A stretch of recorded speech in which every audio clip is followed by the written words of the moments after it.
Caleb Ward had half a second to choose. Let the billionaire heiress drink poison or destroy both their lives in front of 200 witnesses. He chose chaos. The kiss was brutal, desperate, champagne flooding between their mouths as Lena Fairmont's eyes went wide with shock and fury. The crystal flute shattered against marble. Then his lips started blistering. The Cartwright ballroom, glittering with old money and older secrets, went silent as Caleb's knees buckled, and Lena realized the quiet driver who just assaulted her had also saved her life. If you're watching from anywhere in the world, drop your city in the comments. I want to see how far this story travels. Now let me take you back to where it all began. The thing about working security for people who could buy small countries was that you learned to see threats in the shape of a shoulder, the angle of a tray, the half-second pause before a smile. Caleb Ward had spent 12 years in the Secret Service reading rooms like other men read newspapers, and even 3 years removed from that life.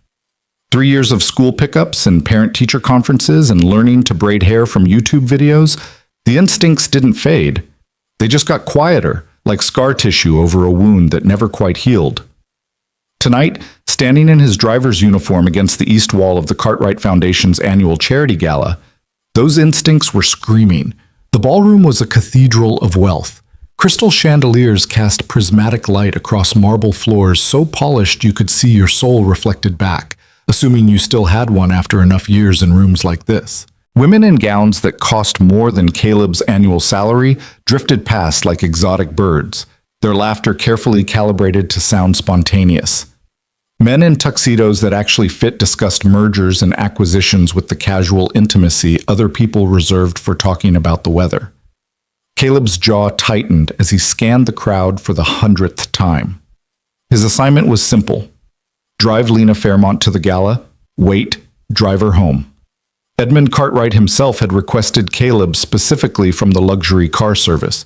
Someone discreet, he'd said, which in rich people speak meant someone who knew how to be invisible. Caleb had perfected invisible. He'd built a whole life out of it. "Daddy's gonna be so late picking me up," a small voice echoed in his memory.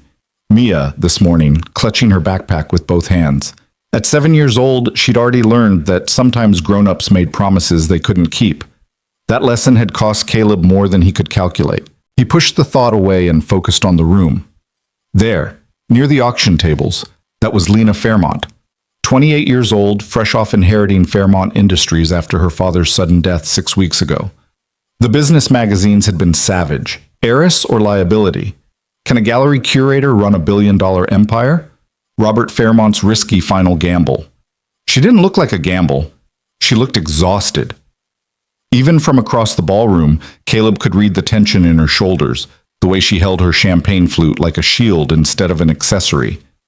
Her dress was midnight blue, elegant without being flashy, and she wore her dark hair pulled back in a way that suggested she'd had help but wished she hadn't needed it. She was beautiful in that particular way wealthy people were beautiful. Good bones and good lighting and the kind of posture that came from a childhood of riding lessons and finishing schools. But her eyes were wrong. They moved too quickly, landing on faces and sliding away like she was looking for exits instead of conversation partners. Caleb recognized that look. He'd worn it himself for the better part of 3 years. That's when he saw the waiter. The man moved through the crowd with the kind of efficiency that should have been unremarkable. Black vest, white shirt, silver tray balanced perfectly on one palm. But his shoulders were wrong, too rigid. Military posture trying to pass as service industry ease, and his eyes weren't tracking the room the way real waitstaff did, always watching for empty glasses and subtle signals. He was locked onto a single target: Lena Fairmont. Caleb's pulse kicked up. He straightened from his position against the wall, his driver's cap suddenly feeling like a costume that didn't fit right anymore. The waiter was closing in, weaving through clusters of conversation with practiced precision. On his tray, a single champagne flute sat among empty spaces, a fresh pour with a slight cloudiness to the liquid that could have been condensation, but probably wasn't. "Ms. Fairmont," the waiter said, his voice carrying just far enough for Caleb to catch. "Compliments of Mr. Cartwright, his private reserve." Caleb was moving before conscious thought caught up. 20 feet. The waiter was already extending the tray. Lena was reaching for the glass, her face arranging itself into the polite smile rich people wore when accepting things they didn't particularly want. 15 feet. Her fingers touched the stem. 10 feet. The glass was rising toward her lips, and Caleb could see it now, the faint separation in the liquid, oil, and water refusing to mix properly, no matter how much you stirred. 5 feet. He didn't have time to explain, didn't have time to be subtle or professional or anything except the weapon the Secret Service had spent 12 years sharpening. Caleb grabbed Lena's wrist with his left hand and yanked her toward him. Her gasp of shock cut through the ambient noise like breaking glass. His right hand went to the back of her head, fingers threading through carefully styled hair. And then he was kissing her with enough force to tilt her head back, and enough desperation that champagne sloshed over the rim of the flute still caught between them. For one crystalline moment, the entire ballroom seemed to hold its breath. Lena Fairmont tasted like expensive lipstick in surprise. The champagne flooded between their lips, cold, bitter, and wrong. Caleb forced his mouth open wider, creating a seal, and drank. The liquid hit his tongue with a chemical burn that confirmed every instinct screaming in his head. He swallowed hard, taking as much as he could before Lena's free hand came up and slapped him across the face with enough force to make his ears ring. The champagne flute fell. Crystal shattered against marble with a sound like wind chimes in a hurricane. "What the hell?" Lena's voice was pure fury, but Caleb was already staggering backward, his hand going to his throat as the first wave of heat radiated from his stomach. The ballroom swam, faces turned toward him, mouths opening in shock or delight or concern. He couldn't tell anymore because his vision was starting to blur at the edges. "Security!" someone shouted. Caleb tried to speak, tried to warn her, but his lips were on fire. Actual fire. He touched them with shaking fingers and felt the skin already blistering, tissue damage spreading faster than should have been possible. His tongue felt swollen, his throat tightening with each breath. "Oh my God!" a woman gasped. "His face!" Lena was staring at him with an expression shifting rapidly from rage to horror. She looked down at the shattered glass, then back at Caleb as understanding started to dawn. "You—" But Caleb couldn't answer. His knees buckled. The marble floor rushed up to meet him, and the last thing he registered before darkness took him was the sound of Lena Fairmont screaming for help, and the sight of the waiter, the fake waiter, melting into the crowd like he'd never existed at all. When consciousness returned, it came in fragments, voices, urgent and overlapping, the chemical smell of a medical kit, something cool and wet pressed against his burning lips, and pain, a radiating, consuming heat that started in his mouth and throat and spread like poison through his entire system, which Caleb thought with the distant clarity of someone in shock was exactly what it was. Pulses thready, BP dropping. Need to get him to a hospital. Anyone see what happened? Did he drink something? Caleb forced his eyes open. He was lying on a leather couch in what looked like a private office. Wood-paneled walls, floor-to-ceiling bookshelves, the kind of space where important decisions got made behind closed doors. Someone had loosened his tie and unbuttoned his collar. A woman in a server's uniform was holding an ice pack to his face, while a man in a tuxedo, a real guest judging by the Rolex, pressed a stethoscope to his chest. And standing 5 feet away, arms crossed and eyes blazing with barely contained emotion, was Lena Fairmont. "Everyone out," she said. Her voice had gone from shocked to commanding in the space between the ballroom and this room. "Now!" "Ms. Fairmont, this man needs immediate medical attention. I said out." She didn't raise her voice, didn't need to. There was steel underneath the cultured tones, the kind of authority that came from growing up knowing your name opened doors and your word ended arguments. "Send Edmund in, no one else, and someone find that waiter." The makeshift medical team exchanged glances but obeyed. Rich people didn't get told no, not even in emergencies.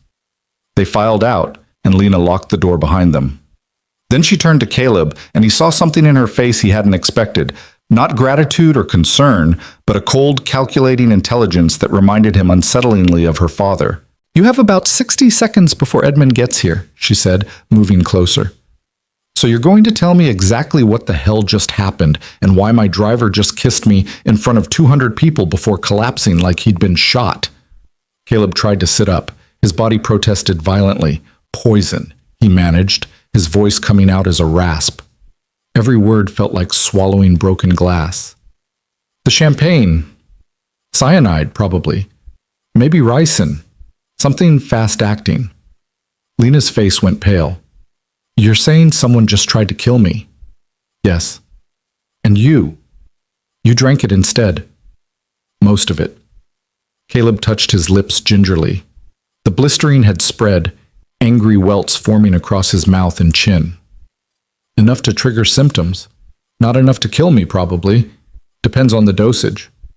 Probably. Lena's laugh was sharp and humorless. That's reassuring. She paced to the window, her dress rustling like wings. When she turned back, her expression had shifted again, harder, more focused. Who are you? And don't say you're just a driver. Caleb closed his eyes. This was the conversation he'd been avoiding for 3 years. The one that led to questions he couldn't answer without unpacking a whole life he'd buried. But he was lying on a couch with poison eating through his system, and the woman in front of him had just become a target in a game that didn't forgive mistakes. Caleb Ward, he said quietly. Secret Service, Presidential Protective Division. Retired 3 years ago. Understanding flickered across her face.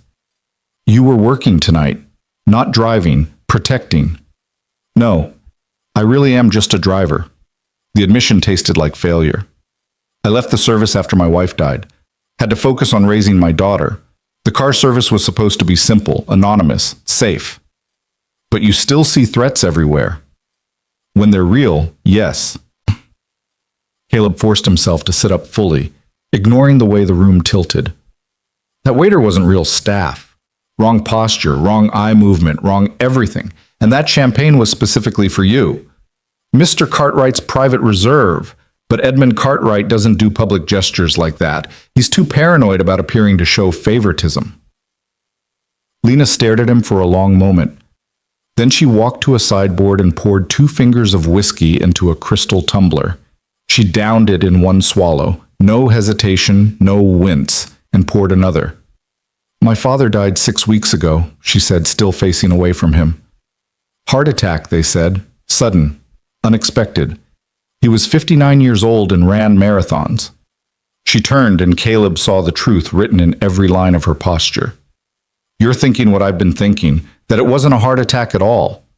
Before Caleb could respond, a sharp knock sounded at the door. Lena, it's Edmund. Open up.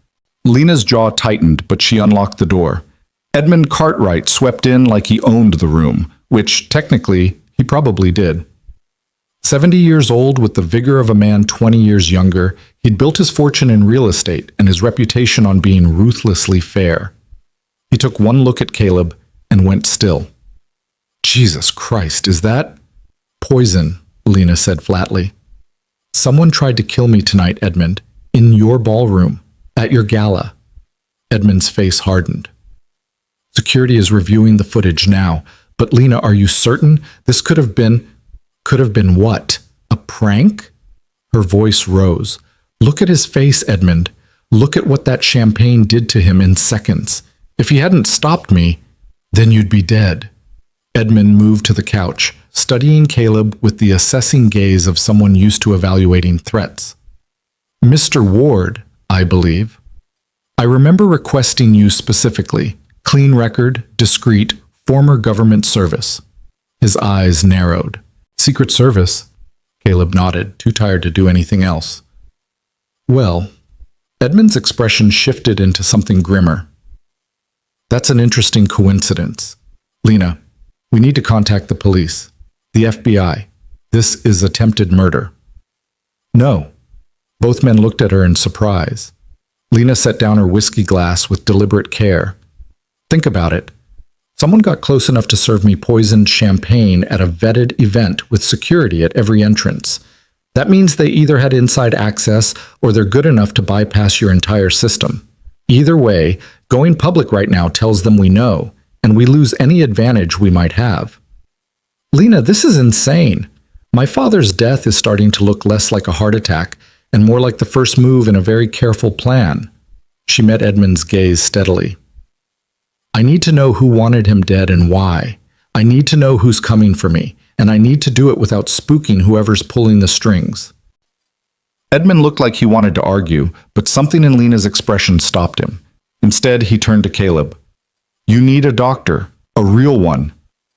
I know someone, Caleb said, the words scraping out. Ex-military. Treats field injuries, no questions asked. If you can get me to a phone, use mine. Lena pulled out her cell, unlocked it, and handed it over without hesitation. The trust implicit in that gesture, giving a stranger access to her personal device, told Caleb more about her character than an hour of conversation would have. He dialed from memory. 3 rings, then a familiar gruff voice. This better be good. Marcus, it's Caleb. I need a house call. Silence.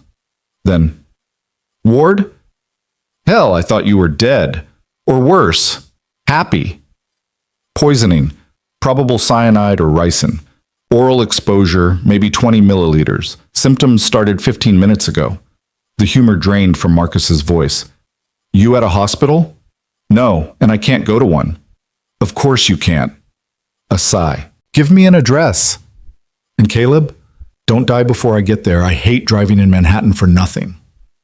20 minutes later, Caleb was lying on the couch in Lena's penthouse apartment, while Marcus Chen worked with the methodical efficiency of someone who'd patched bullet wounds in desert compounds and knife injuries in embassy safe rooms. The army medic had aged since Caleb last saw him, more gray in his hair, deeper lines around his eyes, but his hands were as steady as ever. You're lucky, Marcus said, injecting something clear into Caleb's IV line. If this was cyanide, it was heavily diluted, enough to trigger symptoms, but not enough for lethal dose in your body weight. You'll feel like garbage for a few days, but you'll live. How reassuring, Caleb muttered. Whoever mixed this knew what they were doing. Marcus sat back, studying Caleb with clinical detachment.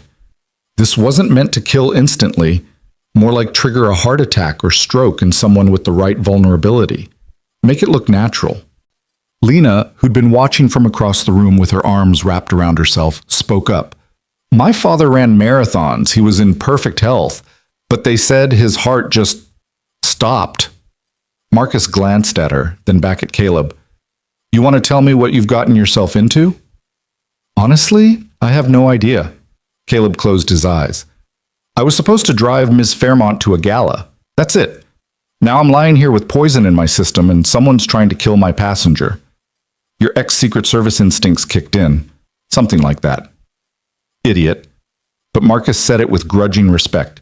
He stood, packing his equipment with practiced efficiency. Keep the IV in for another hour. You're going to feel worse before you feel better. Nausea, muscle tremors, probably some lovely hallucinations. Don't try to drive. Don't drink alcohol. And for God's sake, if someone offers you champagne in the next decade, say no. Lena walked Marcus to the door, pressing a folded stack of bills into his hand that he initially tried to refuse before she insisted. When she returned, she found Caleb trying to sit up. Stay down, she ordered. I should go. My daughter is being taken care of. Lena held up her phone.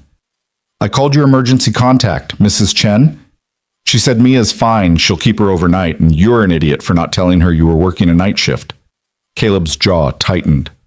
Mrs. Chen was his neighbor, a retired teacher who watched Mia when his schedule got complicated, which happened more often than he liked to admit. I didn't know it was going to turn into this, he said quietly. No one ever does. Lena sank into an armchair across from him, suddenly looking as exhausted as Caleb felt. In the softer lighting of her apartment, away from the performance of the gala, she looked younger, more vulnerable. I need to ask you something, and I need you to be honest. Okay. Do you think my father was murdered? Caleb studied her carefully. The question wasn't academic, she'd already made up her mind. She was asking him to confirm what she already knew, so she wouldn't feel crazy for believing it. Yes, he said simply. The timing is too convenient. You inherit, someone immediately tries to kill you. That's not random. That's a plan. Lena's hands clenched in her lap. They said he died in his office, late night, working alone. The security guard found him at his desk, slumped over like he'd fallen asleep. By the time the paramedics arrived, she swallowed hard. They said it was quick, painless. A mercy, really, considering. But you don't believe that. My father was obsessed with his health after my mother died of cancer 10 years ago. He had checkups every 3 months. His last one was 2 weeks before he died. Perfect blood pressure, perfect cholesterol, perfect everything. And then his heart just stops? She shook her head. The company wanted to move past it quickly. Bad for stock prices, they said. Bad for investor confidence. So they cremated him and held a private memorial, and everyone moved on. Except you. Except me. Lena met his gaze. I never wanted this. The company, the responsibility, any of it. I was happy running my gallery, curating exhibits, living my own life. But he left everything to me, controlling interest, board seat, the whole empire. And now someone wants me dead before I can figure out why. Caleb's phone buzzed. He checked it, then frowned. It's Edmund. He wants to meet tomorrow. Says security footage caught something. What time? 9 a.m., his office. Caleb looked up. You don't have to come. This isn't your... Someone tried to poison me tonight, Mr. Ward. Lena's voice was pure steel. That makes it absolutely my problem. Besides... She stood, smoothing her dress. You saved my life. The least I can do is help you figure out who's trying to end it. Caleb woke at 6 the next morning to sunlight streaming through unfamiliar windows and the smell of expensive coffee. His mouth felt like he'd gargled sandpaper and his body ached in places he'd forgotten existed. But he was alive. That counted for something. He found Lena in the kitchen, already dressed in tailored slacks and a silk blouse, looking every inch the billionaire heiress the magazines wrote about. She poured coffee into a mug and handed it to him without a word. There's ibuprofen on the counter, she said. And Marcus left instructions. You're supposed to eat something bland. Caleb downed 4 pills and sipped the coffee carefully. It was exactly as good as he'd expected from someone who could afford to pay what Lena probably paid for beans. Thank you. For last night. For letting me stay. You drank poison meant for me. It seemed like the least I could do. She leaned against the counter, studying him with that same assessing intelligence. I've been thinking about what you said. About my father. And? I want to hire you. Caleb nearly choked on his coffee. What? Not as a driver. As... She gestured vaguely. Protection. Investigation. Whatever you call what you used to do. Someone tried to kill me. Someone probably killed my father. And you're the first person in 6 weeks who's actually told me the truth, instead of trying to manage me or placate me or position themselves for advantage. Miss Fairmont, Lena. Lena. I'm not that person anymore. I left the service for a reason. I have a daughter who's already lost her mother. I'll pay you $5,000 a day plus expenses, and when this is over, I'll set up a trust fund for your daughter's education. Full ride to any university she wants. Caleb stared at her. You can't just throw money at this. Watch me. Lena's expression was fierce. I have resources. You have skills. Someone out there thinks I'm an easy target because I'm young and female, and I spent the last 6 years looking at paintings instead of learning how to run a corporation. I need someone who sees threats the way you do, someone who doesn't have a stake in Fairmont Industries or a history with my father's associates, someone I can actually trust. You don't know me. You're right. I don't. She moved closer, and Caleb saw something raw in her eyes. Fear and determination mixed in equal measure. But you put yourself between me and a killer without hesitation. You drank poison to save my life. Either you're the most dedicated driver in Manhattan, or you're someone who still believes in protecting people even after the world has given you every reason not to. Caleb thought about Mia, about the modest apartment in Queens that was all he could afford on a driver's salary, about the college fund he tried to contribute to every month and the private school he couldn't quite justify, about the nightmares he still had about his wife's car wrapped around a telephone pole and the accident report that had never quite added up. 1 week, he heard himself say. I'll give you 1 week. We figure out who's behind this, we go to the authorities with evidence, and then I walk away. Lena's smile was slight but genuine. 1 week, starting now. Though Edmund Cartwright's office was everything Caleb expected. Top floor, corner suite, walls of windows offering a view of Manhattan that probably cost more per square foot than most people's homes. The man himself sat behind a desk that looked like it had been carved from a single piece of mahogany, his expression grave as he gestured them to seats. I've reviewed the security footage personally, Edmund said without preamble. The waiter who served you doesn't exist. Lena leaned forward. What do you mean? I mean, he's not on any staff list. Not mine, not the caterers, not the venues. He appears on camera at 9:47 p.m. entering through the service entrance with a group of legitimate servers. At 10:03 he approaches you with the champagne. At 10:04 Mr. Ward intervenes. And at 10:05, Edmund turned his monitor to face them. He walks out the front door like he's going for a smoke break. Never comes back. The footage showed a man of average height and build, dark hair, forgettable features. He moved with confidence, born of knowing exactly where the cameras were and how to avoid giving them a clear angle. Professional, Caleb murmured. Military or intelligence background. Knows how to blend. I've sent the footage to some contacts, Edmund said. Quietly. If he's in any database, we'll find him. And if he's not, Lena asked, then we're dealing with someone very good or very well connected. Edmund's expression darkened. Lena, I knew your father for 30 years. He was one of the most careful men I've ever met. Paranoid, even. If someone got to him, then they're good enough to get to anyone. Lena's voice was steady, but Caleb saw her hands clench in her lap. I need to see his office.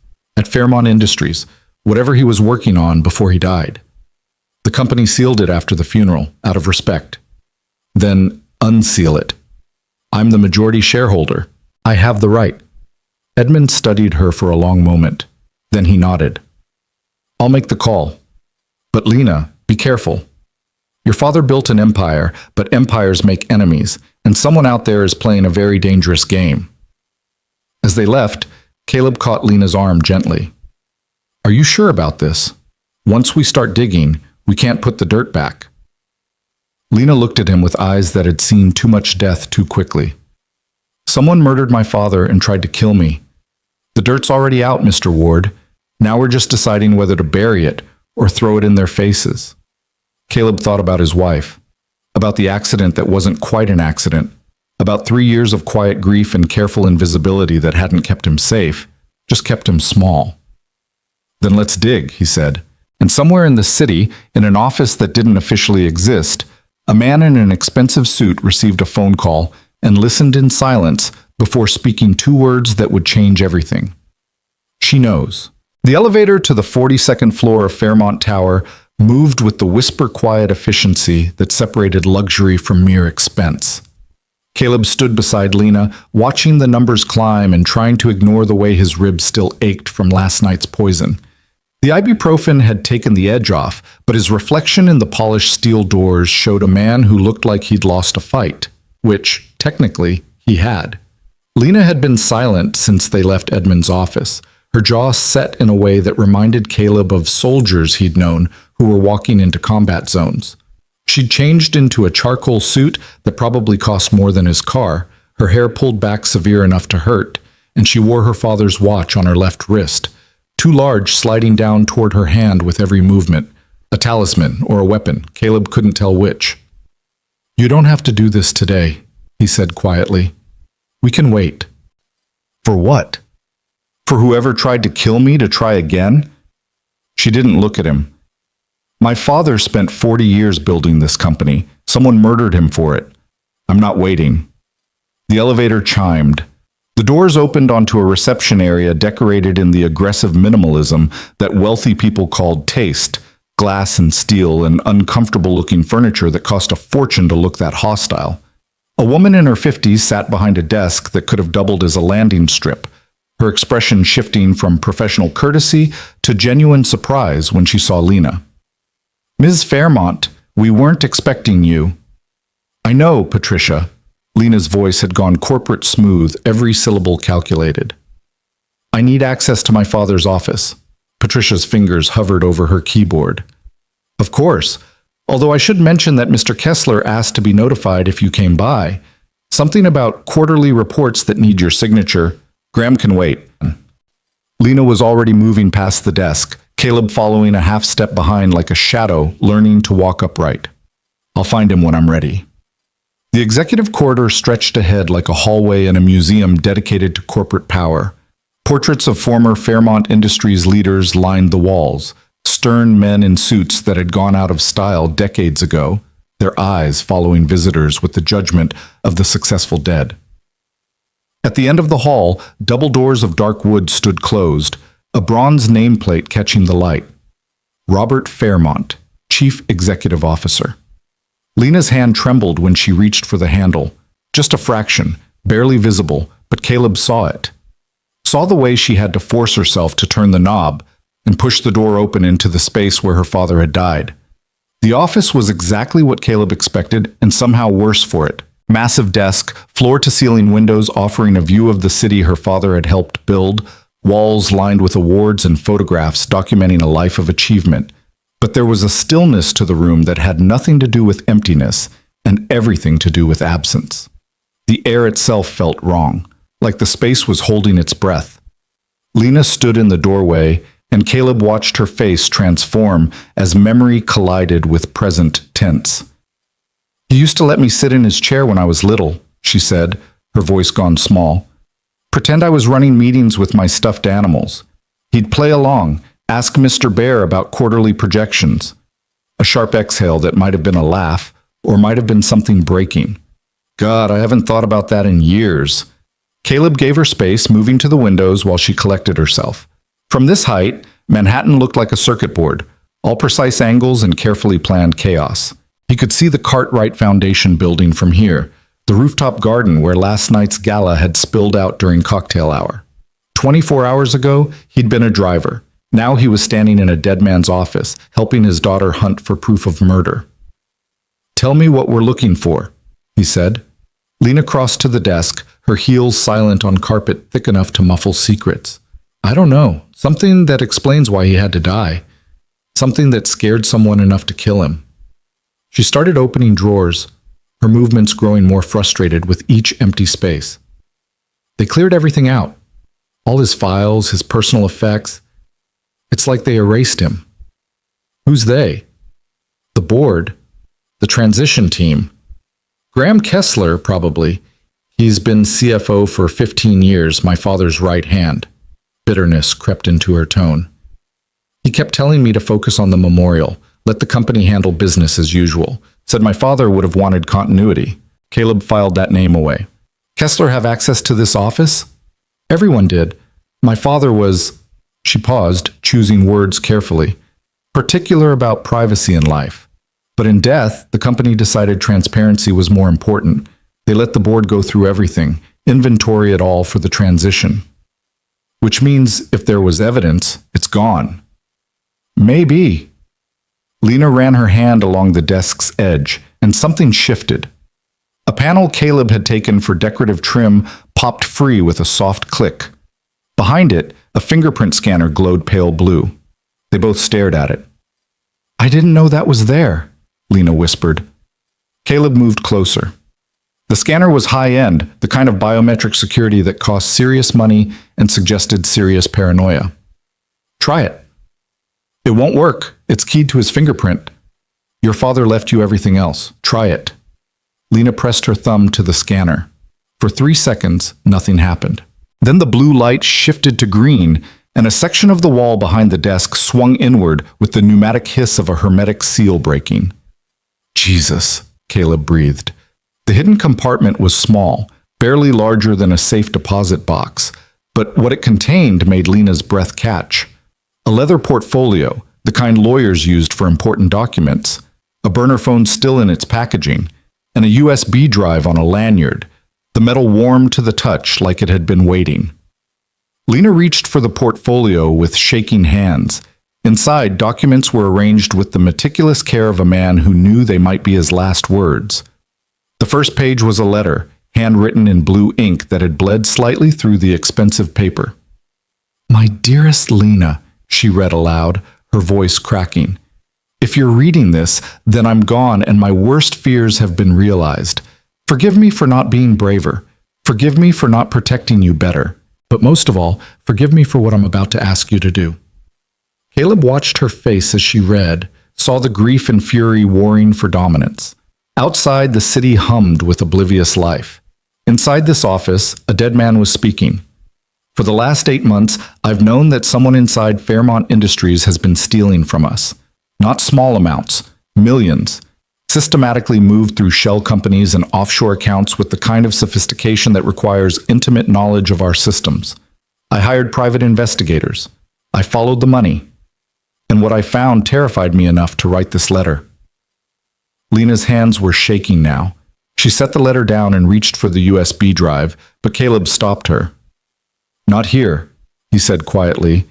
"If your father was paranoid enough to hide this, he had reason. We need somewhere secure." "My apartment is the first place they'd look." Caleb thought fast. "Do you have somewhere else? Somewhere connected to you but not obvious?" Lena's eyes went distant. "My gallery. The office in the back. My father bought the building years ago, but it's not in the Fairmont Industries portfolio. Personal investment." "Then that's where we go." A knock on the office door made them both freeze.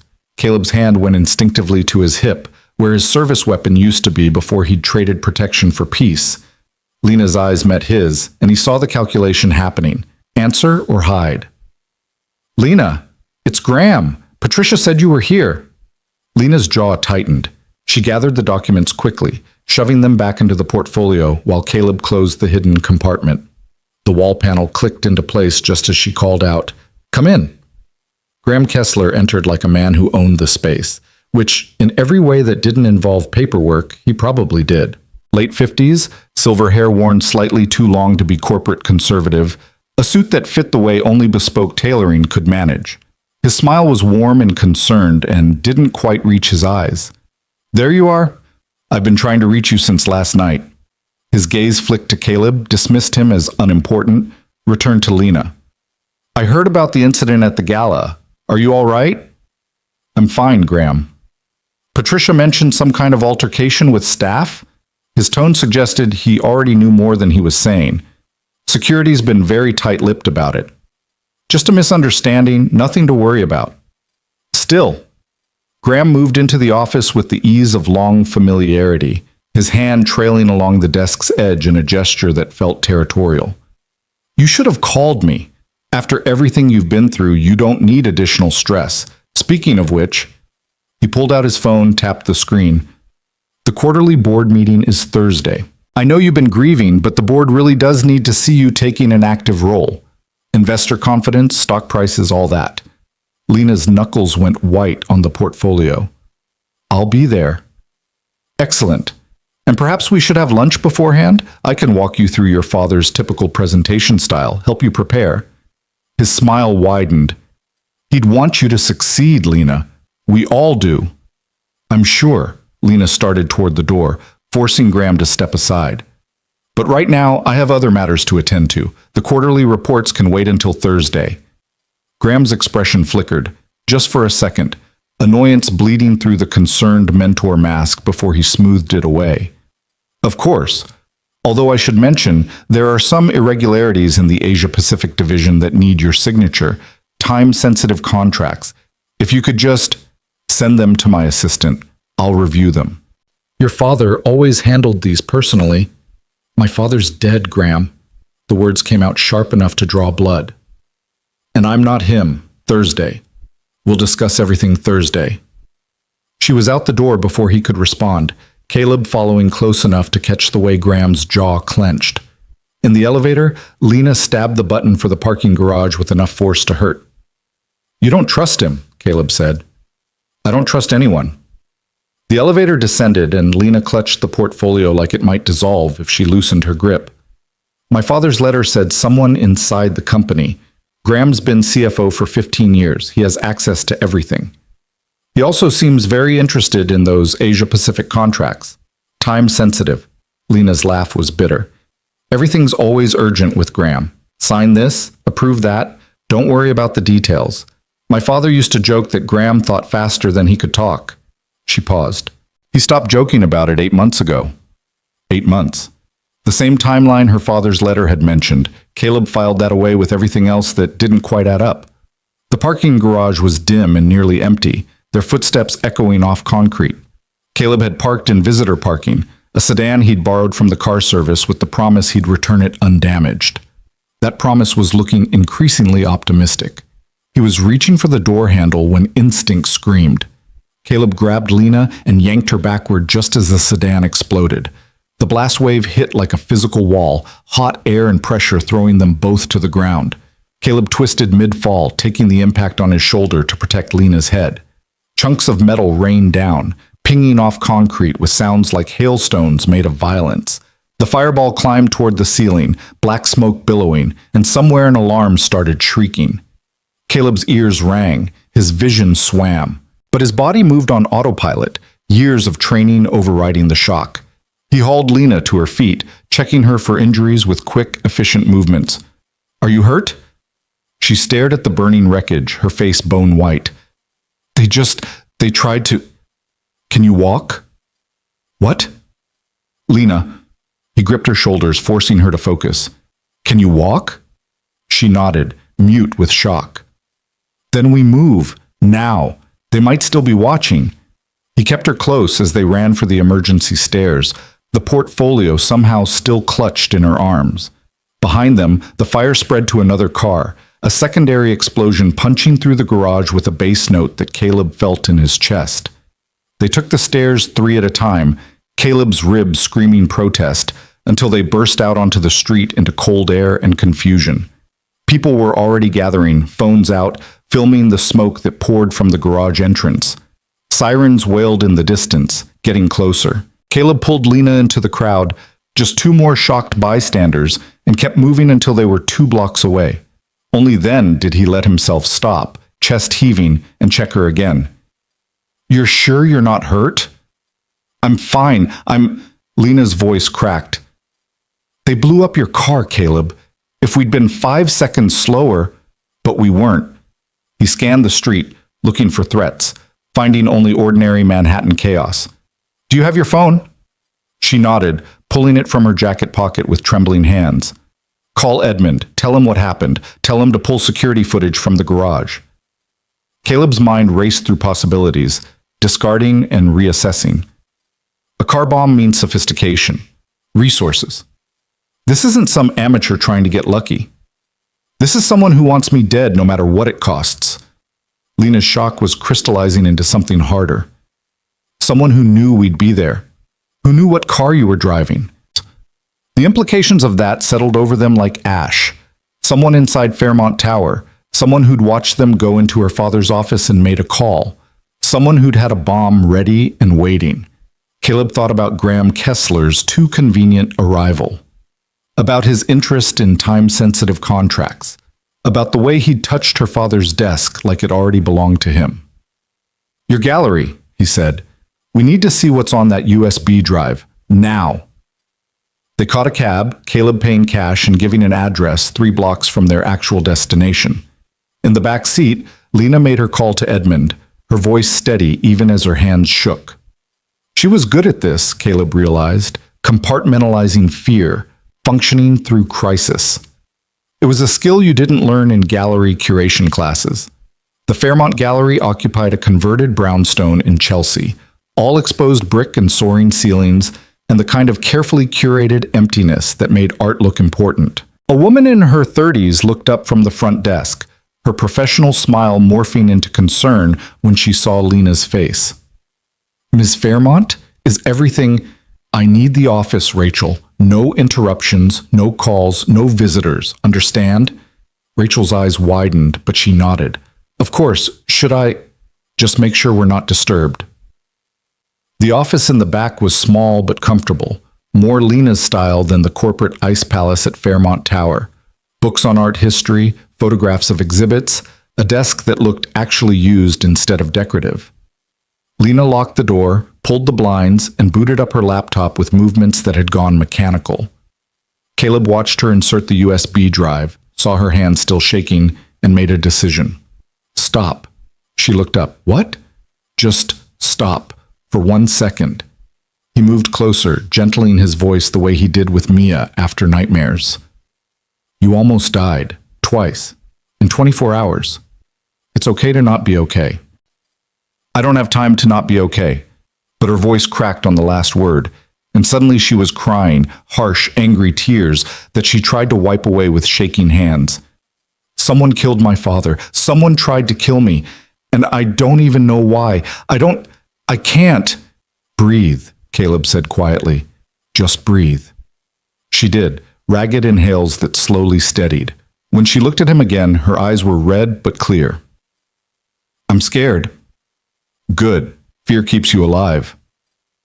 Is that what they taught you in the Secret Service? That's what 3 years of raising a daughter alone taught me. Caleb offered a small smile. Fear's not weakness. It's information. Use it. Lena nodded, wiping her face one more time. Then she turned back to the laptop, and together they opened the files her father had died protecting. The USB drive contained 3 folders: financial records, communications, and a video file labeled simply For Lena. She clicked the video first. The screen filled with her father's face, Robert Fairmont in his office, recording himself with the stiff formality of someone unused to cameras. The timestamp showed 2 months before his death. Lena, his voice made her flinch. If you're watching this, I'm sorry. Sorry for leaving you alone. Sorry for putting this burden on you. But I'm out of options and I need you to understand what I've found. He leaned forward, and Caleb saw the same intelligence in his eyes that he saw in Lena's, and underneath it, bone-deep fear. 8 months ago, I noticed irregularities in our quarterly reports, small discrepancies easily explained away. But I've been in this business 40 years, and I know the difference between accounting errors and deliberate obfuscation, so I started digging. Robert pulled up documents on screen, spreadsheets that meant nothing to Caleb but made Lena's breath catch. Someone has been systematically embezzling from Fairmont Industries for at least 3 years, possibly longer. It's hard to tell when they've been this careful. They're using shell companies in the Cayman Islands, routing money through legitimate acquisitions, hiding transfers in the noise of normal operations. The total amount... He paused, and Caleb saw his throat work. Over $200 million. Jesus, Lena whispered. I hired investigators. Private, outside the company. They traced the money to a network of accounts, but every trail went cold at the same name, Kessler Holdings. Robert's face hardened. Graham has been stealing from me for years, from us, and when I confronted him, the video jumped, static interrupting. When it returned, Robert looked older, exhausted. He denied everything, called it a misunderstanding, a mistake in the tracking. But I saw his face, Lena. I saw the calculation happening, and the next day I started having... He touched his chest. Episodes. Heart palpitations. Shortness of breath. My doctor couldn't find anything wrong, but I know poisoning when I feel it. Caleb's jaw clenched. Slow poisoning, building to a heart attack. The same method someone had tried on Lena, just stretched over months instead of seconds. I'm hiding this evidence where only you can find it. The financial records prove the embezzlement. The communications show Graham's network. He's not working alone. And if I'm dead, it means he decided I was too dangerous to let live. Robert's eyes glistened. Don't trust the board. Don't trust company security. Don't trust anyone who benefits from my death. And Lena, his voice broke. Please be careful. Please survive this. You're all I have left of your mother, and I can't. The video ended abruptly, frozen on Robert Fairmont's grief-stricken face. Lena sat motionless, tears streaming silently down her cheeks. Caleb gave her space, opening the financial records folder while she collected herself. Even with his limited understanding of corporate finance, the pattern was clear. Money moving in careful increments, hidden in legitimate transactions, building to a fortune over years. He knew, Lena said finally, her voice hollow. He knew, and he tried to handle it himself. And they killed him for it. The communications folder, Caleb said gently. We need to see who else is involved. The emails were damning. Graham Kessler's name appeared again and again, but so did others. Board members, division heads, even Patricia, the receptionist they'd seen earlier. A network of complicity, everyone taking their cut, everyone with motive to protect the secret. And then Caleb saw a name that made his blood run cold. Edmund Cartwright. No, Lena breathed, reading over his shoulder. No, Edmund wouldn't... But the emails were clear. Edmund facilitating real estate deals that laundered money. Edmund providing cover at board meetings. Edmund's signature on documents that shouldn't have existed. The gala, Caleb said slowly. He hosted it. He controlled security. He's the one who requested me specifically as your driver. Because you're former Secret Service. Because if something happened to me, you'd be the obvious suspect. Lena's face had gone pale. He set you up, set us both up. Caleb's phone buzzed. A text from Edmund. Saw the news about the car bomb. Thank God you're both safe. Where are you? I need to debrief you about what security found. Don't answer, Lena said. I'm not. Caleb turned off his phone, pulled the battery. We need to assume they're tracking you. Phone, credit cards, anything electronic. Then how do we... She stopped, understanding dawning. We can't go to the police. If Edmund's involved, he has connections. They'll bury this. Or bury us. Caleb thought fast. We need leverage. Something we can use to force them into the open. Lena looked at the laptop screen, at the evidence that had cost her father his life. The board meeting, Thursday. Graham said it was crucial that I attend, because they want you where they can control you, where they can watch you, or where they can finish what they started. Her expression shifted, hardening into something fierce and reckless. What if I gave them what they wanted? Lena, listen. They think I'm just a naive heiress playing at business. They think I don't know anything, so I show up Thursday, act normal, let them believe they've gotten away with it. That's insane. They've tried to kill you twice, and failed both times because you were there. She met his eyes. I need bait. They need a trap. We have 3 days to build one that actually works. Caleb wanted to argue, wanted to tell her this was suicide, that they should run, disappear, let someone else handle it.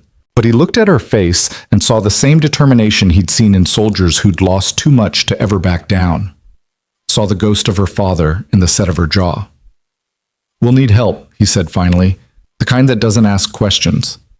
You have someone? Maybe. Caleb thought about Marcus, about other contacts from his old life, people who owed him favors or who'd understand that sometimes the law wasn't enough. But Lena, if we do this, if we walk into that boardroom, there's no guarantee we walk back out.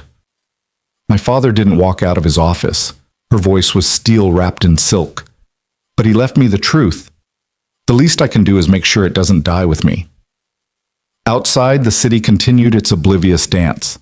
Inside the gallery, two people who'd been strangers 48 hours ago made plans to expose a conspiracy that had already killed once and wouldn't hesitate to kill again. And in a penthouse office overlooking Central Park, Graham Kessler answered his phone and listened to Edmund Cartwright's fury with practiced calm. She has the files, Edmund said. Robert's files. We need to move up the timeline. Graham watched the sun set over Manhattan, painting the city in shades of blood and gold. Already done. Thursday's board meeting will be her last. Make sure Ward's there too. I want them both in the same room when it happens. And if she doesn't show, she will. Graham's smile was cold. Lena's her father's daughter. She won't run. She'll fight.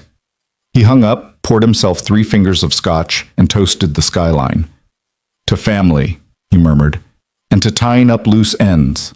The safe house Marcus arranged was exactly the kind of place that didn't exist on any map. A 4th-floor walk-up in Astoria above a bodega that had been selling more than groceries since the 80s. Caleb had spent enough time in places like this during his Secret Service years to recognize the signs. Reinforced door frames, windows that didn't quite match the building's vintage, and a super who took cash and asked no questions. Marcus met them at the door with the wary expression of a man who'd seen too many operations go sideways. He looked between Caleb and Lena, taking in the soot on their clothes and the portfolio clutched like a life preserver, and shook his head.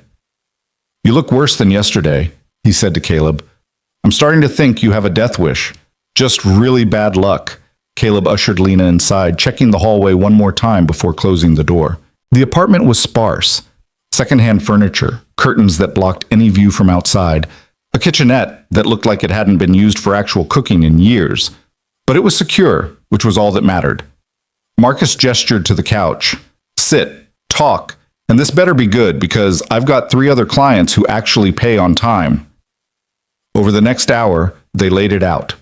Robert Fairmont's murder, the poisoned champagne, the car bomb, the evidence that implicated half of Fairmont Industries' leadership in systematic embezzlement and conspiracy. Marcus listened without interrupting, his face growing progressively grimmer. "You're talking about taking down a billionaire and his network of equally wealthy accomplices," he said when they finished. "People with connections to law enforcement, politicians, the DA's office. You walk this to the police, it disappears. You go public, you get discredited or dead before the story gains traction." "I know," Lena said quietly. "That's why we need to make them confess." "With what? Harsh language and good intentions?" Caleb leaned forward. "The board meeting Thursday. Graham wants Lena there, probably to finish what he started. But what if we turn that into an opportunity? Get him talking, get it on record, build a case too public to bury." Marcus's eyebrows rose. "You want to wire her up and send her into a room full of people who've already tried to kill her twice. That's your plan. You have a better one? Yeah, run. Change your names. Spend the rest of your lives looking over your shoulders instead of getting killed this week." Marcus stood, pacing to the window. "But you're not going to do that, are you?" Lena's voice was steady. "They murdered my father. They're stealing from a company that employs 12,000 people. If I run, they win. They get away with it, and my father's death means nothing. Your father's death already means nothing if you're too dead to do anything about it." But Marcus was softening. Caleb could hear it in his tone. "Fine. Let's say I help you. What exactly are you asking for?" "Recording equipment," Caleb said. "Professional grade, something that'll hold up in court. And backup. People we can trust to be in position if things go wrong." "Things always go wrong. Then people we trust to get us out when they do." Marcus studied them both for a long moment. Then he pulled out his phone, scrolled through contacts, and made a call. "Yeah, it's Chen. I need a favor. The expensive kind." A pause. "No, not that expensive, just moderately life-threatening." Another pause, then a dry laugh. "Thursday. I'll send you the details." He hung up and turned back to them. "I've got 2 guys who can be there. Former Delta, good in a crisis. Don't ask stupid questions. But Caleb, you understand what you're asking her to do? She walks into that boardroom, she's alone. We can't go in with her. Best we can do is monitor from outside and pray she gets Graham talking before he gets suspicious." "I can do it," Lena said. "Can you?" Marcus's tone was blunt. "Because the second you walk in that room, you're performing. One wrong word, one moment of hesitation, and they'll know you're on to them. These aren't stupid people. They've been running this scheme for years." "I've been performing my whole life." Lena's smile was bitter. "Charity galas, board dinners, pretending I cared about quarterly earnings when all I wanted to do was curate art. I know how to wear a mask, Mr. Chen. I just never had to wear it to save my life before." Caleb caught the edge in her voice. Not fear exactly, but the particular tension of someone standing at a cliff's edge deciding whether to jump or be pushed. He'd seen it before, in agents going undercover, in witnesses testifying against people who'd already proven they could reach through prison walls. "We'll prep you," he said. He'd go through scenarios, practice the kind of questions that'll get Graham talking without making him defensive. But Marcus is right. Once you're in that room, you're alone. We can't help you. "Then I better not need help."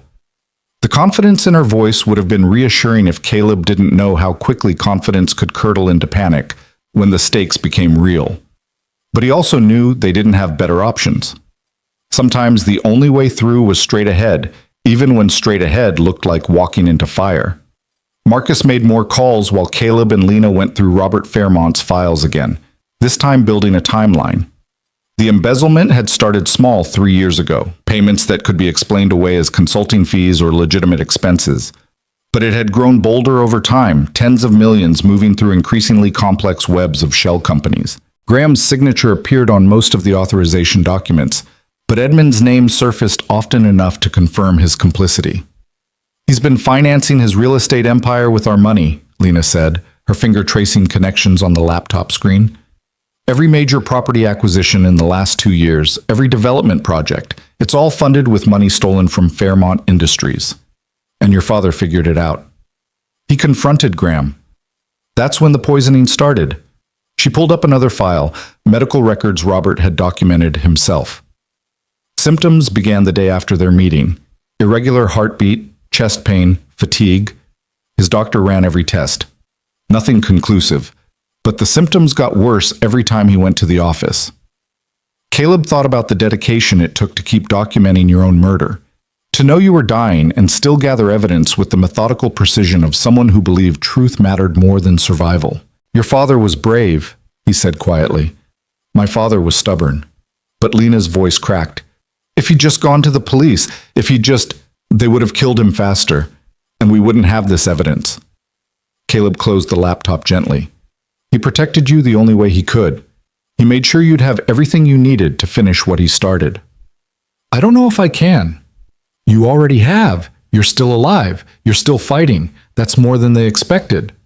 Marcus returned with a duffel bag that clinked promisingly. He dumped the contents on the coffee table, recording equipment, wireless transmitters, batteries, and what looked like a very expensive camera disguised as a pen.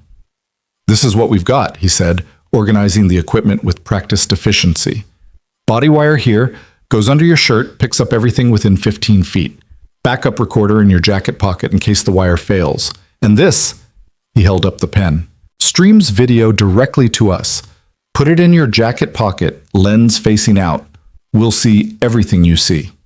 Lena picked up the wire, a thin strip of metal and circuitry that looked too delicate to matter. How do I turn it on? You don't. It's always on once we activate it, which means every word you say from the moment you walk into that building gets recorded. No do-overs, no editing. Whatever happens in that room, we capture it all. The weight of that settled over them. One chance, one performance. Everything riding on Lena's ability to make a murderer confess. Caleb's phone, the burner Marcus had provided, buzzed. A text from an unknown number. Still at the gallery? Need to see you both. Have information. It was signed simply T. Who's T? Marcus asked. No idea. Caleb showed him the message. Could be a trap. Could be someone who actually wants to help. Lena looked at the number. The gallery's closed now. If they know we're here, they've been watching. Or they have access to security feeds. Caleb thought through the possibilities. We should at least hear them out. In public, somewhere we can control. They chose a diner in Midtown, the kind of place that served breakfast 24 hours and asked no questions about customers who paid in cash. Marcus came along, sitting 3 booths away with clear sightlines to the door. Caleb positioned himself and Lena where they could see anyone approaching, his back to the wall in the automatic defensive posture that never quite left. The woman who walked in 20 minutes later was in her 30s, dressed in business casual that tried too hard to look unremarkable. She scanned the diner, found them, and slid into the booth across from Lena with the nervous energy of someone who'd spent the walkover talking herself into this. Thank you for meeting me, she said. I wasn't sure you would. We're not sure we should have. Caleb kept his voice neutral. Who are you? Teresa Vaughn. I work in Fairmont Industries accounting department. Worked, I guess. I quit this morning. She pulled out a tablet, fingers shaking slightly as she unlocked it. I need to show you something. Something I should have shown someone a long time ago. Lena leaned forward. Go on? Teresa brought up a spreadsheet, numbers and codes that meant nothing to Caleb but made Lena's breath catch. These are internal audit reports from the last 3 years, the ones we give the board every quarter. And these, she swiped to another document. These are the real numbers, the ones we actually generate before they get revised. Someone's cooking the books, Caleb said. Graham Kessler personally oversees the revisions. He calls it accounting optimization, making sure the numbers tell the right story to investors. But what he's actually doing is hiding theft. Massive, systematic theft. Teresa's voice dropped. Your father figured it out, Ms. Fairmont. He came to our department 6 months ago, started asking questions. We were told not to cooperate with him, told it was a management issue above our pay grade. Lena's hands clenched. Who told you that? Patricia. She's not just a receptionist, she's Graham's eyes and ears. Anyone who talks to the wrong people, anyone who asks too many questions, she reports them. 3 people in our department were fired in the last year for supposed performance issues, but the real reason was they were getting too close to the truth. And you? Caleb asked. Why are you coming forward now? Teresa met his gaze. Because I saw the news about the car bomb. Because I know what they did to Mr. Fairmont. And because I have a daughter too. And I want to be able to look her in the eye and tell her I did the right thing, even when it was dangerous. The sincerity in her voice was hard to fake. Caleb glanced at Marcus, who gave a subtle nod. His read was the same. Teresa was terrified but genuine. Oh, geez. Can you testify to this? Lena asked. In court? Under oath? If you can protect me, yes. If you can guarantee they won't come after my family. Teresa's voice broke. I'm a single mother, Miss Fairmont. My daughter's 8. If something happens to me, nothing's going to happen. Lena's voice had gone fierce. I promise you, we're going to end this. And when we do, you'll have a job waiting. A real one, with a company that doesn't ask you to lie. Teresa's eyes glistened. Your father was a good man. Everyone in accounting knew it. He actually cared about the people who worked for him, not just the stock price. When he died, she wiped her eyes roughly. We knew it wasn't a heart attack, but no one wanted to say it out loud because saying it meant admitting we were all complicit. She pushed the tablet across the table. This is everything I could pull without triggering alerts. Transaction records, revised audits, internal memos. It's not complete, but it should be enough to show a pattern. Caleb took the tablet carefully, like it might explode. Which, in a sense, it could. This was the kind of evidence that started criminal investigations and ended careers. Combined with Robert's files, they now had documentation from both inside and outside the conspiracy. Thursday's board meeting, Teresa said. They're planning something. Graham's been in closed-door meetings all week with Edmund Cartwright and 3 other board members. Whatever they're discussing, it's making people nervous. The legal department's been preparing documents, NDAs, settlement offers. Settlement offers. Lena's voice sharpened. For what?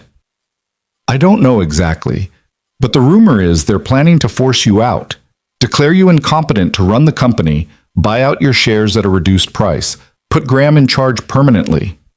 Teresa's expression was grim.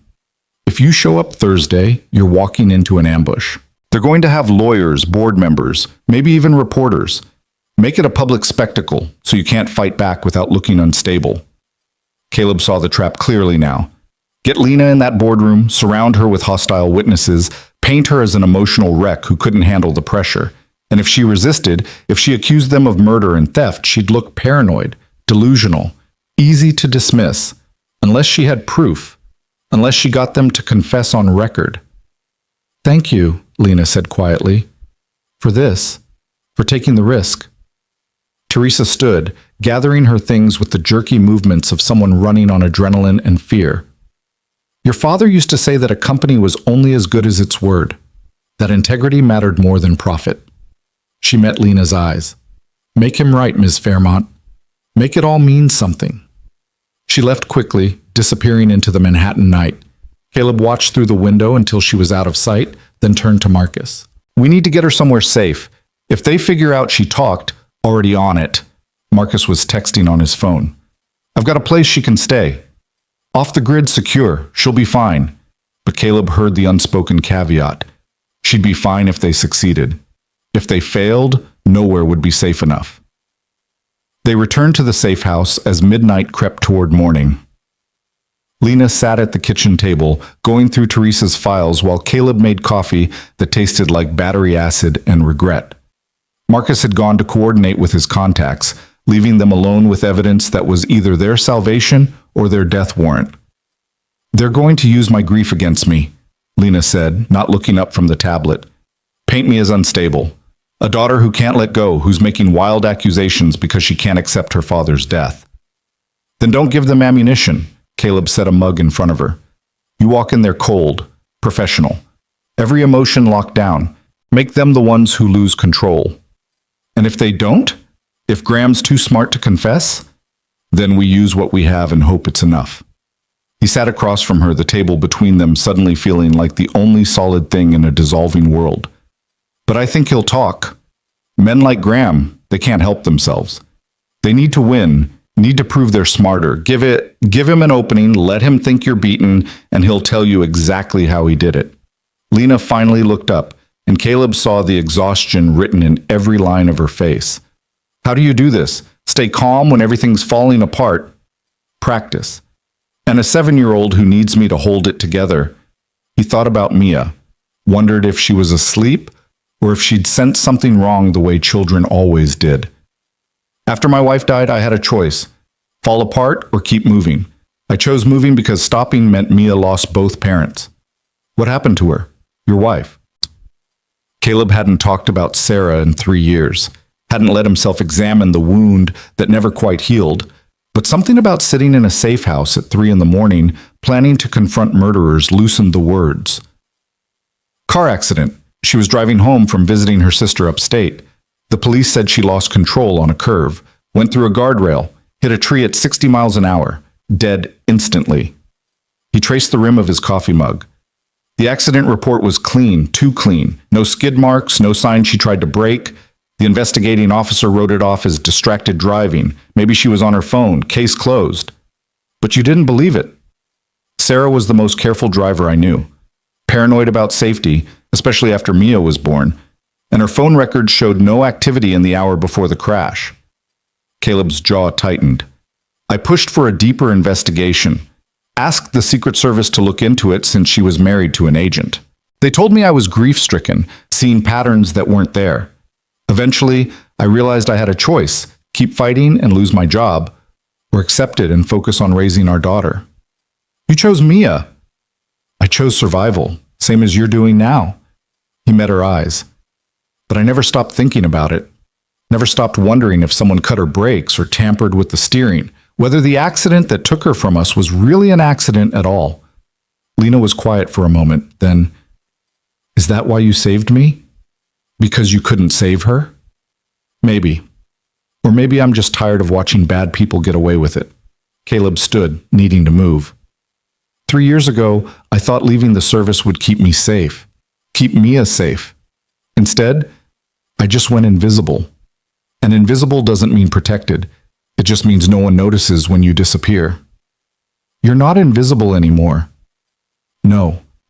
He looked at her, this woman who'd been a stranger 4 days ago and was now the closest thing to a partner he'd had since Sarah died.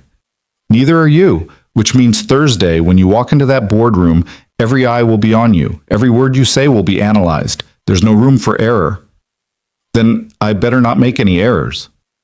Her confidence would have been reassuring if Caleb didn't know how fast confidence could shatter under pressure. But he also knew they were past the point of backing down. The conspiracy knew they had Robert's evidence, knew they were a threat. Running would just mean dying tired instead of dying fighting. Marcus returned at dawn with recording equipment and a detailed plan that had too many variables and not enough guarantees. They spent the day rehearsing, Caleb playing Graham, throwing accusations and manipulation at Lena until she learned to deflect and redirect, teaching her to ask questions that sounded innocent but were designed to extract admissions. You can't ask him directly if he killed your father, Caleb explained. That puts him on defense. Instead, you sympathize. Tell him you know managing the company's finances must be complex. Ask him how your father missed the irregularities for so long. Make it about Graham's cleverness, not his guilt. Lena practiced the lines until they sounded natural, until she could deliver them with the right mix of naivety and curiosity. Marcus rigged the recording equipment, testing and retesting until he was satisfied it would work under the stress of an actual confrontation. Remember, Marcus said, fitting the wire under Lena's blouse. This transmits everything to us in real time. We'll be in a van 2 blocks away, monitoring. If things go wrong, if you feel threatened, you say the word protocol, and we come in. But understand, the second we breach that boardroom, the recording becomes questionable. Defense lawyers will argue coercion, contamination of evidence. So you need to get the confession before it comes to that. No pressure, Lena murmured, all the pressure. Marcus's expression was grim. These people have killed before.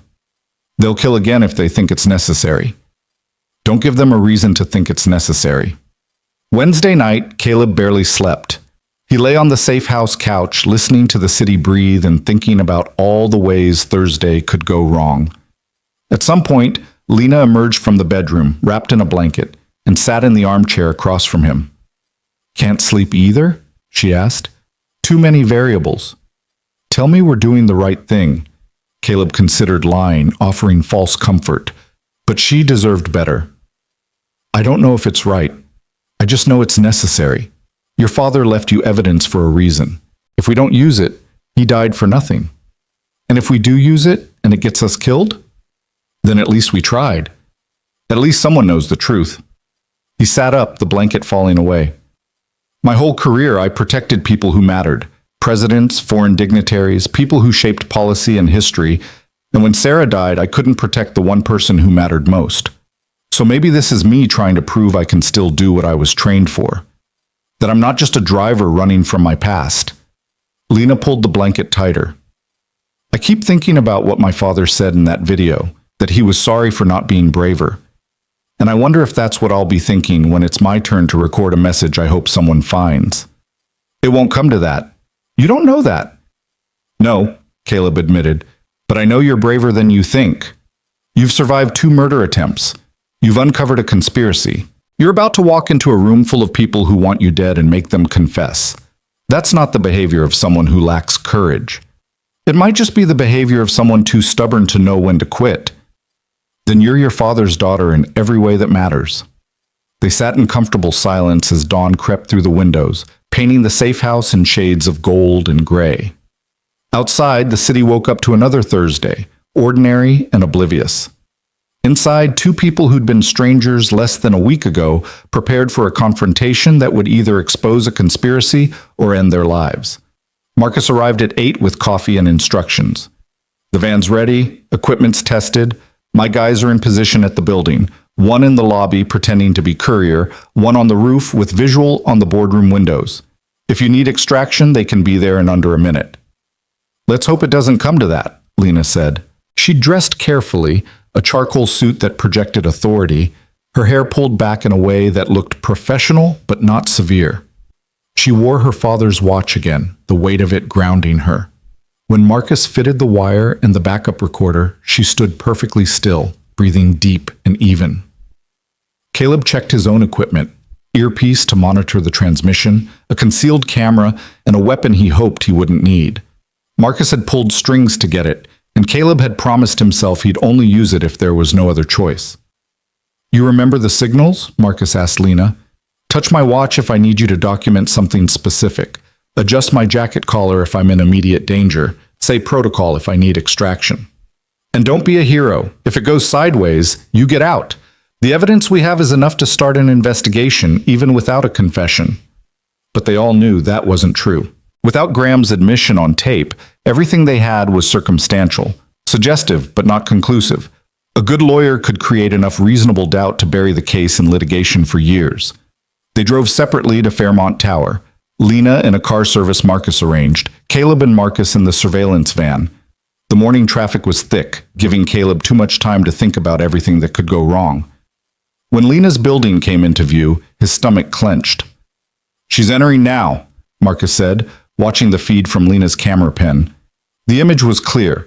Lobby security, elevator bank, people moving through their morning routines unaware that a reckoning was coming. Caleb put in his earpiece and Lena's breathing filled his head. Steady, controlled. The breathing of someone who'd decided fear was a luxury they couldn't afford. The elevator rose. The numbers climbed. And when the doors opened on the 42nd floor, Patricia looked up from her desk with a smile that didn't reach her eyes. "Miss Fairmont, they're waiting for you in the boardroom." "Thank you, Patricia." Lena's hand appeared in frame, reaching for the boardroom door. Caleb held his breath. Marcus leaned forward, fingers poised over the keyboard to document everything. The door opened, and inside, Graham Kessler sat at the head of the table with Edmund Cartwright at his right hand and 5 other board members arranged like a firing squad.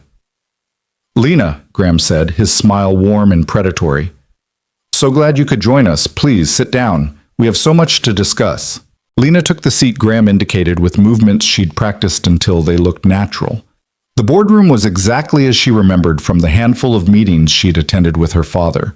Floor-to-ceiling windows overlooking Manhattan, a table that could seat 20 but today held only 8, and air conditioning set cold enough to keep everyone alert and slightly uncomfortable. Power moves disguised as comfort settings. In the surveillance van 2 blocks away, Caleb watched through Lena's camera feed as she settled into her chair.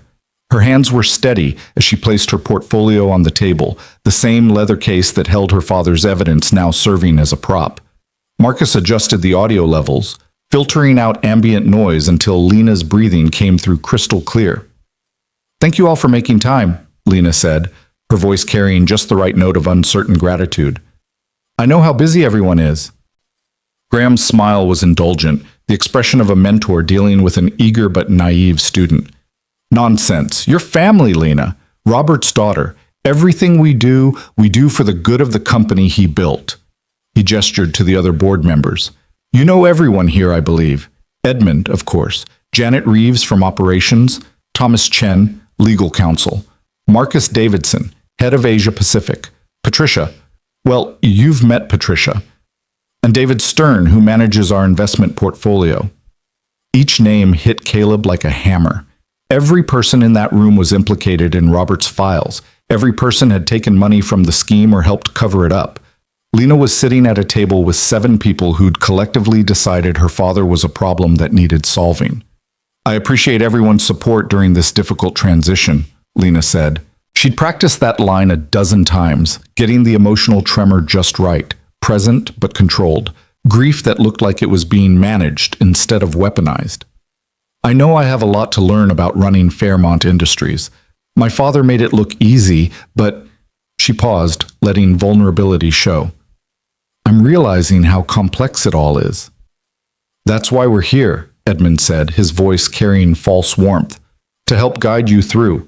Your father trusted us with the company's future. We want to honor that trust by making sure you succeed. Even though I have no business background." Lena let doubt creep into her tone.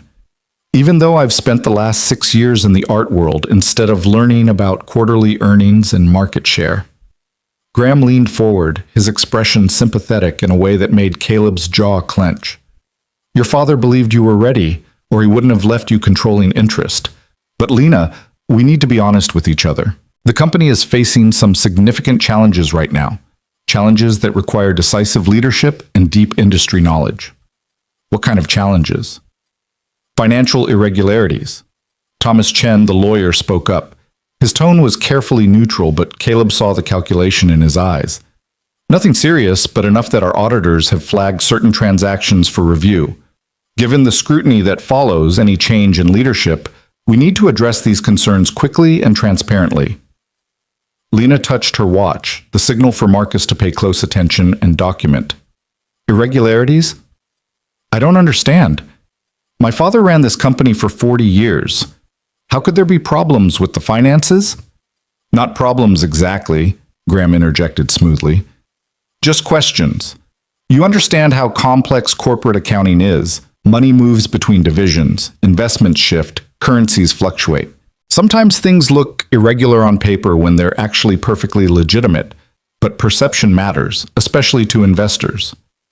"So what are you suggesting?" Graham exchanged glances with Edmund, a conversation happening in that brief eye contact that Caleb wished he could intercept. "We think it would be prudent to bring in an independent auditor, someone from outside the company to review our books and verify everything's in order. It protects you, protects the company, and reassures our shareholders that we're being responsible stewards." "That sounds reasonable," Lena said carefully. "When would this audit begin?" "Immediately. In fact, we've already retained a firm. They can start next week, provided we have board approval." Graham slid a document across the table. "This authorizes the audit and grants the firm access to all company financial records. All we need is your signature as majority shareholder." Lena picked up the document, and through her camera feed, Caleb could see the dense legal language designed to obscure rather than clarify. Marcus was already typing, pulling up the text to analyze it, but Caleb didn't need a lawyer to understand the trap being set.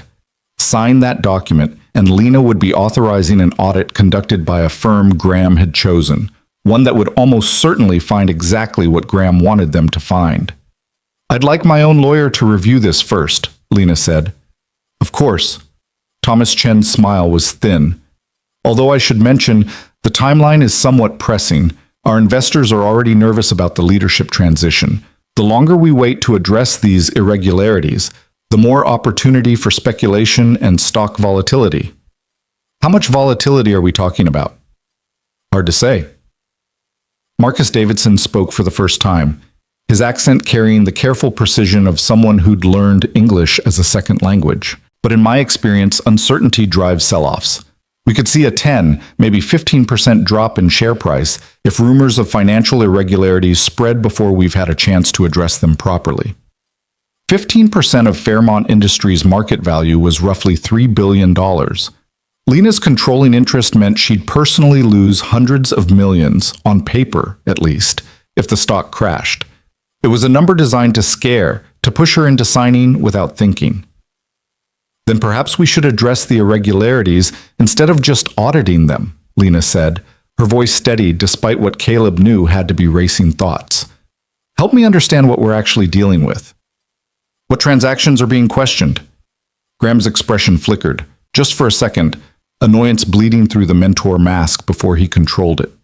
Lena, you don't need to worry about technical details. That's what we're here for. Your role as majority shareholders to provide strategic oversight, not get bogged down in accounting minutiae. But they're my company's finances, my father's legacy. She met Graham's eyes with surprising steel. If there are problems, I want to understand them. Specifically. In the van, Marcus whistled low. She's pushing. Good. Make him defensive. Edmund cleared his throat, redirecting attention. Perhaps we should discuss the broader strategic concerns. The irregularities are just one issue. We're also seeing increased competition in our core markets, regulatory pressure in Asia-Pacific, and labor disputes at our manufacturing facilities. Running Fairmont Industries requires full-time dedication and expertise you're still developing. You're saying I'm not qualified. We're saying you're learning. Graham's tone had gone harder, less patient. And we're willing to support that learning. But in the meantime, the company needs experienced leadership, which is why we'd like to propose a restructuring of management responsibilities. Here it was, the real trap. Caleb leaned closer to the screen, every muscle tense. Lena folded her hands on the table. What kind of restructuring?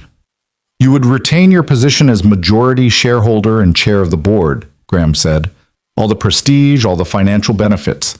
But day-to-day operations would be managed by a CEO with industry experience, someone the board trusts, someone who can navigate these complex challenges while you continue your transition into the role. Someone like you.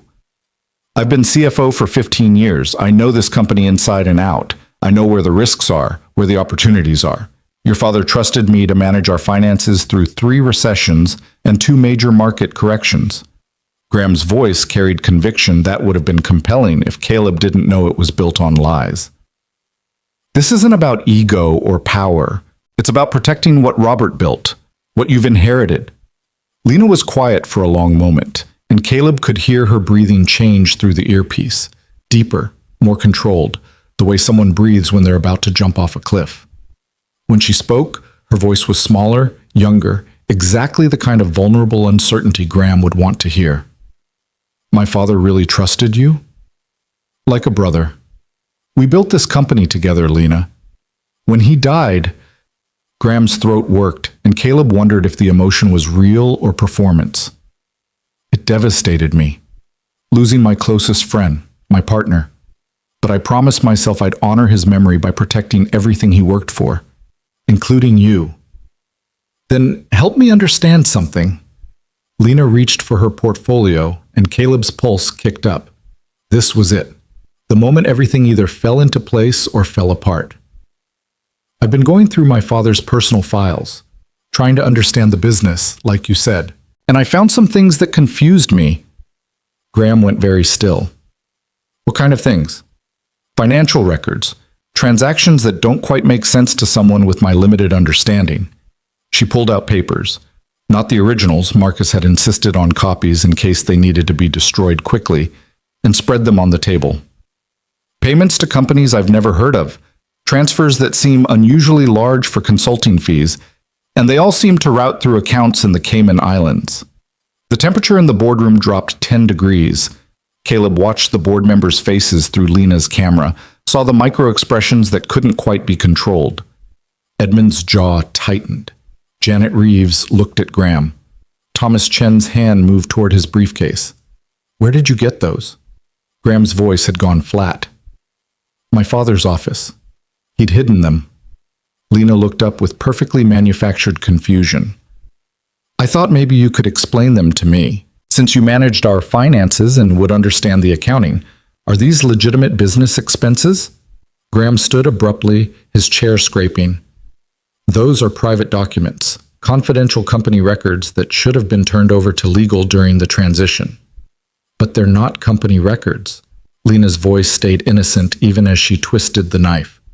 They're my father's personal files, documentation he kept separately.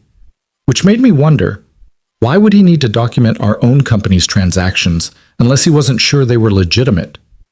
Your father was paranoid in his final months, Edmund cut in, his tone sharp with warning.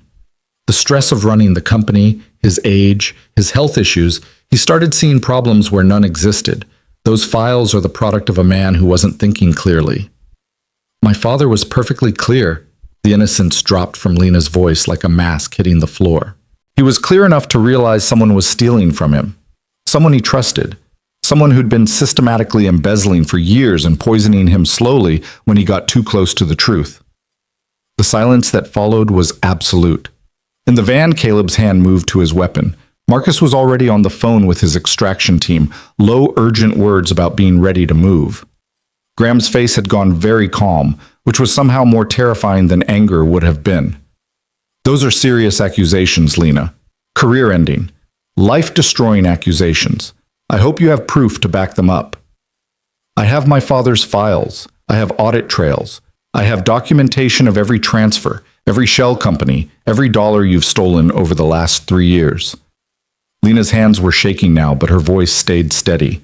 What I don't have is an explanation, so I'm giving you a chance to provide one. Tell me why you did it. Tell me why my father had to die. Your father died of a heart attack. My father died of slow poisoning designed to look like cardiac failure.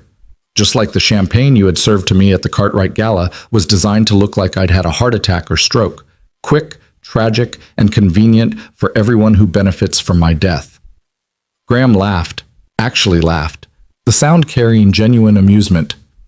You sound paranoid, Lena. Unhinged.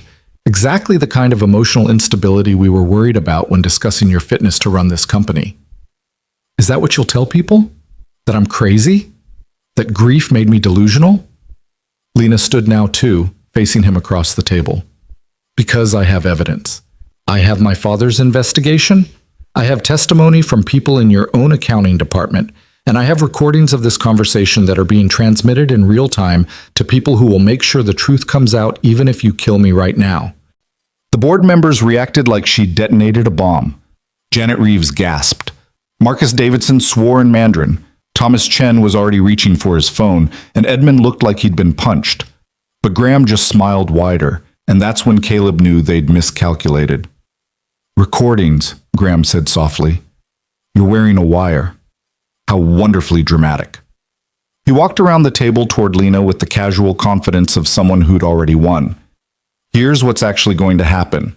You're going to give me that wire and any copies of your father's files. You're going to sign the documents we've prepared transferring operational control to me. And then you're going to make a public statement about needing time to grieve, stepping back from day-to-day responsibilities. Or what? You'll kill me like you killed my father? I won't need to. Graham was close enough now that Lena had to tilt her head back to maintain eye contact. Because if you don't cooperate, I'll make sure everyone knows about your breakdown, the paranoid accusations, the conspiracy theories. I have psychiatrists ready to testify about your unstable mental state, lawyers ready to challenge your competency. And by the time we're done, you won't just lose the company, you'll lose your freedom. Psychiatric commitment for your own protection, of course. Lena's halt moved toward her collar, the signal for immediate danger, but Graham caught her wrist with surprising speed. Don't, he said quietly. Your bodyguards can't help you now. This entire floor is locked down. No one's coming in without my authorization. In the van, Caleb was already moving. Marcus, we need to go. Now. The building's in lockdown. Security won't let us past the lobby. Then we go through them. Caleb checked his weapon, his mind already running through approach vectors and timing. Have your guys ready to breach from the roof if we can't make it through the main entrance. He was out of the van before Marcus could argue, crossing the street at a run that turned heads. The Fairmont Tower lobby was elegant corporate minimalism, and the security desk was manned by 3 guards who looked competent but not expecting trouble. Caleb's Secret Service credentials were 3 years expired, but he pulled them anyway, banking on the guards not checking too carefully. "Federal agent," he said, flashing the ID too quickly to read. "I need access to the executive floor, now." The lead guard frowned. "Sir, I'm going to need to verify." Caleb drew his weapon. "Verify later. Right now, you have an active threat on the 42nd floor and a civilian in danger. You can help me, or you can explain to the FBI why you prevented an agent from doing his job." The bluff worked, barely. The guard hit a button releasing the elevator, and Caleb was inside before anyone could reconsider. He knew he had maybe 90 seconds before building security called the police, before the whole situation spiraled into a jurisdictional nightmare. 90 seconds to get to Lena before Graham decided she was more valuable dead than difficult. Back in the boardroom, Lena had gone very still in Graham's grip. Through the earpiece, Caleb could hear her rapid breathing, hear the edge of panic she was fighting to control. "You won't get away with this," she said, voice tight. "People know I'm here. People are listening. People who can't prove anything without your cooperation." Graham released her wrist and gestured to Thomas Chen. "Show her."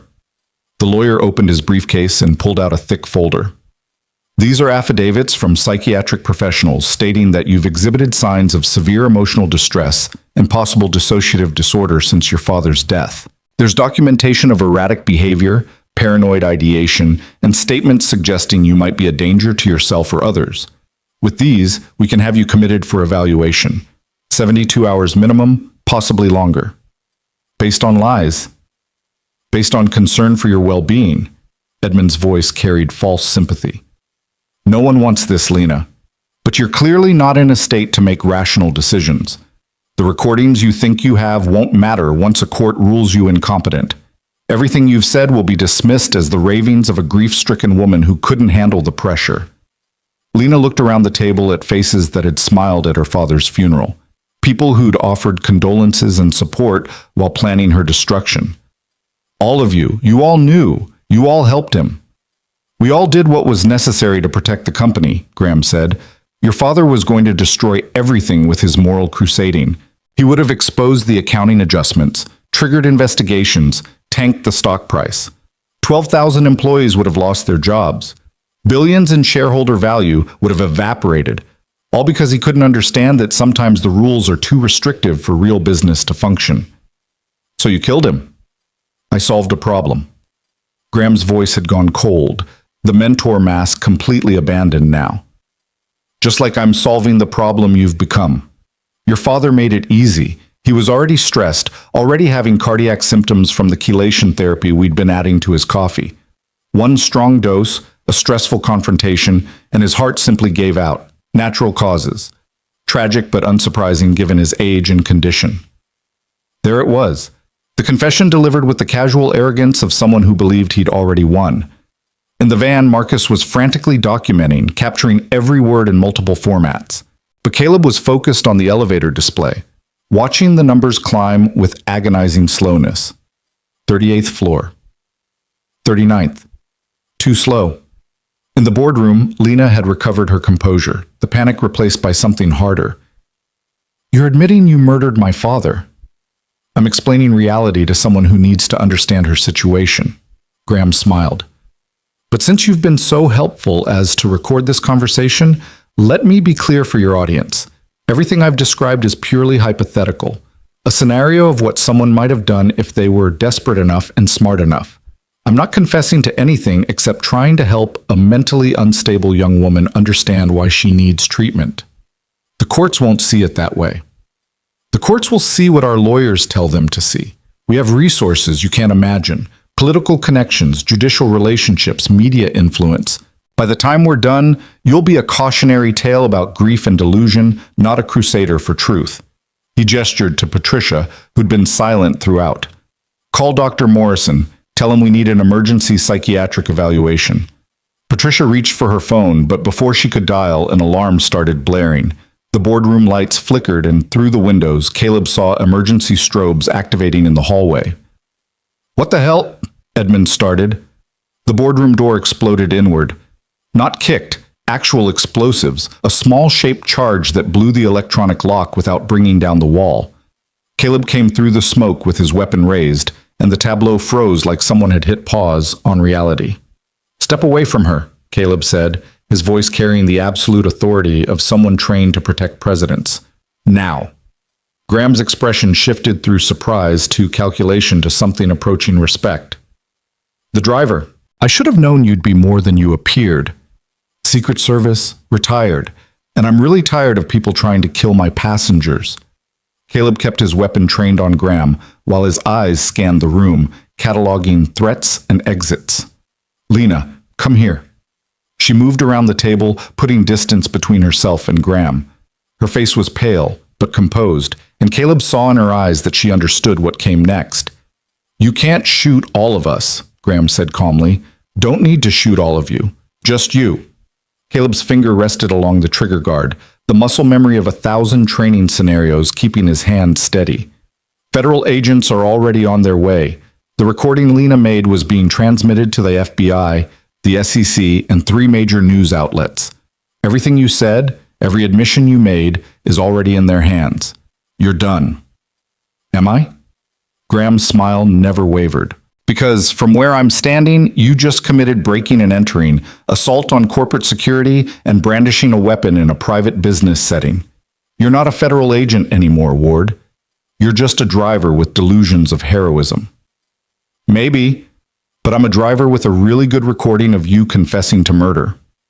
A recording obtained through illegal surveillance, entrapment, coercion." Thomas Chen had recovered his lawyer instincts. "Nothing you have will hold up in court. We'll have it suppressed before you can even file charges." Caleb heard sirens in the distance, getting closer. His 90 seconds were up, and now he had to make a choice.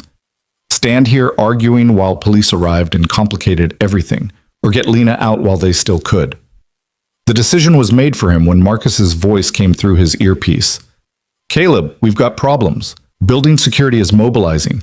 You've got maybe 30 seconds before they breach your position." "Lena, we're leaving." "You can't just—" Edmund started. "Watch me." Caleb grabbed Lena's arm, already backing toward the shattered doorway. "Anyone follows us, anyone tries to stop us, and I start shooting. We clear?" The board members looked at Graham, waiting for instructions. For a long moment, the CFO just stared at Caleb with the expression of someone reassessing an opponent he'd underestimated. "Let them go," Graham said finally. "They have nowhere to run. And when the police hear that a mentally unstable woman and her armed accomplice broke into our boardroom making wild accusations, it'll just confirm everything we've been saying about her competency." Caleb didn't wait to hear more. He pulled Lena into the hallway, toward the emergency stairs instead of the elevator. Behind them, he could hear shouting, phones ringing, chaos spreading. They took the stairs 3 at a time, Caleb leading with his weapon while Lena clutched her portfolio like a lifeline. "Did we get it?" she gasped between floors. "Did we get enough?" Marcus has everything, the full confession. But Graham's right. They'll suppress it. They'll try. Caleb hit the 20th floor and heard footsteps echoing from below, building security closing in.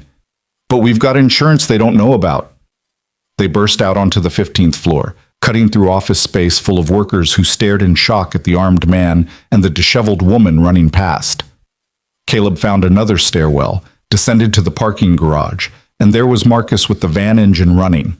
They piled in, and Marcus peeled out with enough speed to leave rubber on concrete. In the rearview mirror, security guards poured into the garage, but they were already gone, disappearing into Manhattan traffic. "Please tell me you got all of it," Lena said, struggling to breathe. Marcus held up a tablet showing waveforms and timestamps. Every word, audio and video. The confession, the threats, everything. "And you sent it where?" "FBI White Collar Crime Division, SEC Enforcement Bureau, and 3 journalists who've been investigating corporate fraud for years." Marcus's smile was grim. "Plus I uploaded encrypted copies to 4 different cloud servers with dead man switches. If anything happens to any of us, the files automatically get released to 100 media outlets. Caleb finally allowed himself to breathe. They'd done it. They'd gotten Graham on record admitting to murder, to embezzlement, to conspiracy. They'd gathered evidence too explosive to suppress, distributed too widely to contain. But as the adrenaline faded, reality set in. They'd just declared war on people with billions in resources and no moral constraints, people who'd killed before and wouldn't hesitate to kill again. "What now?" Lena asked quietly. Caleb looked at her, this woman who'd gone from gallery curator to conspiracy hunter in less than a week, and saw the same question in her eyes that he'd been asking himself for 3 years. How do you stay alive when the people hunting you have money, power, and absolutely nothing to lose? The answer came 3 hours later in the form of federal agents surrounding the safe house. Caleb saw them first, black SUVs taking positions at both ends of the block, plainclothes officers moving with the practiced coordination of people who'd done this 100 times. He had maybe 20 seconds before they breached the door, 20 seconds to decide whether to fight or surrender. "Marcus," he said quietly, "we've got company." Marcus looked out the window and swore. "FBI, at least a dozen agents." He turned to Lena. "Did you call them?" "No, but I thought that was the plan. Get the evidence to federal authorities and let them handle it." The plan was to control how they got it, not have them kick down our door before we're ready. Caleb moved to the window, assessing positions and firepower. "Either someone leaked our location, or they traced the transmissions you sent. Or Graham has enough connections to mobilize the FBI within hours." Lena's voice was tight with barely controlled fear. This could be a hit disguised as an arrest. Before anyone could respond, a voice boomed through a megaphone. "This is Special Agent Sarah Chen, FBI. We know you're inside. Come out with your hands visible. You have 2 minutes to comply." Caleb's mind raced through options, discarding each as quickly as it formed. They could run.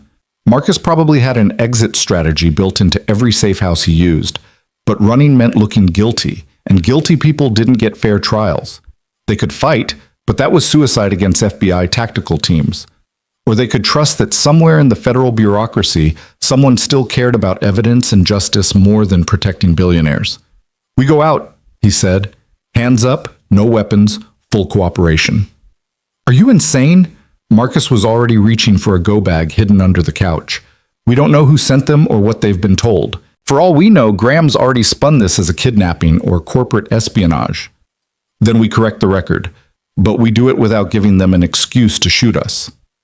Caleb ejected the magazine from his weapon, cleared the chamber, and set the gun on the coffee table.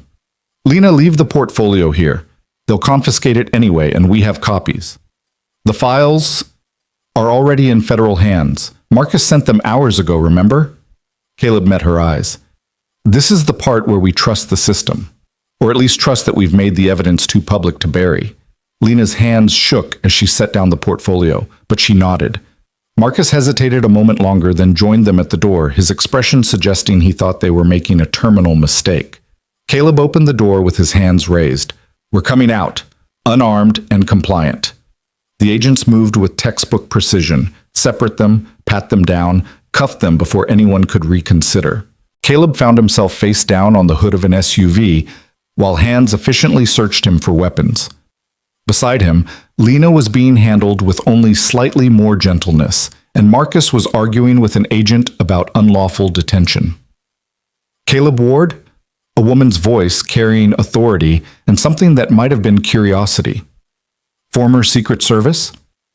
Caleb turned his head enough to see her, late 40s, sharp eyes, and a no-nonsense expression that suggested she'd heard every excuse and lie a suspect could offer. "Yes, ma'am."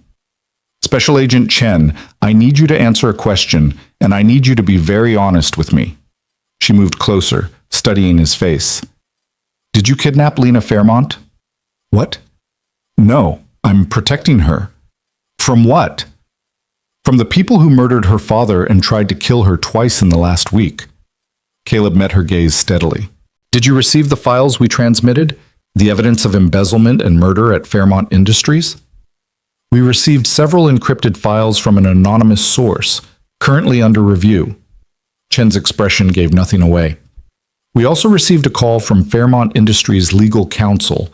claiming that their CEO had been kidnapped by a former federal agent suffering from PTSD and delusions of conspiracy. They provided psychiatric evaluations suggesting Ms. Fairmont is experiencing a severe breakdown and may be a danger to herself. That's bullshit, Lena's voice carried from the other SUV. They're trying to discredit us before you can verify the evidence. Did you even look at the files? Did you see the confession we recorded?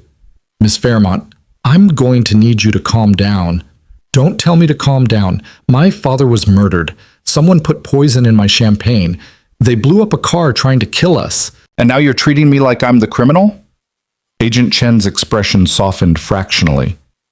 I'm treating you like someone at the center of a very complicated situation that I don't fully understand yet, which is why you're all coming to federal headquarters for questioning, voluntarily, I hope. It wasn't really a question, but Caleb understood the subtext. Cooperate now, or get arrested and lose any goodwill they might have built by surrendering peacefully. We'll cooperate, he said, but I want to go on record right now. Everything we did was to expose a criminal conspiracy. We have evidence, we have testimony, and we have a recording of Graham Kessler confessing to murder. Then I look forward to hearing it. Chen gestured to her team. Transport them separately. I want statements from each before they have a chance to coordinate stories.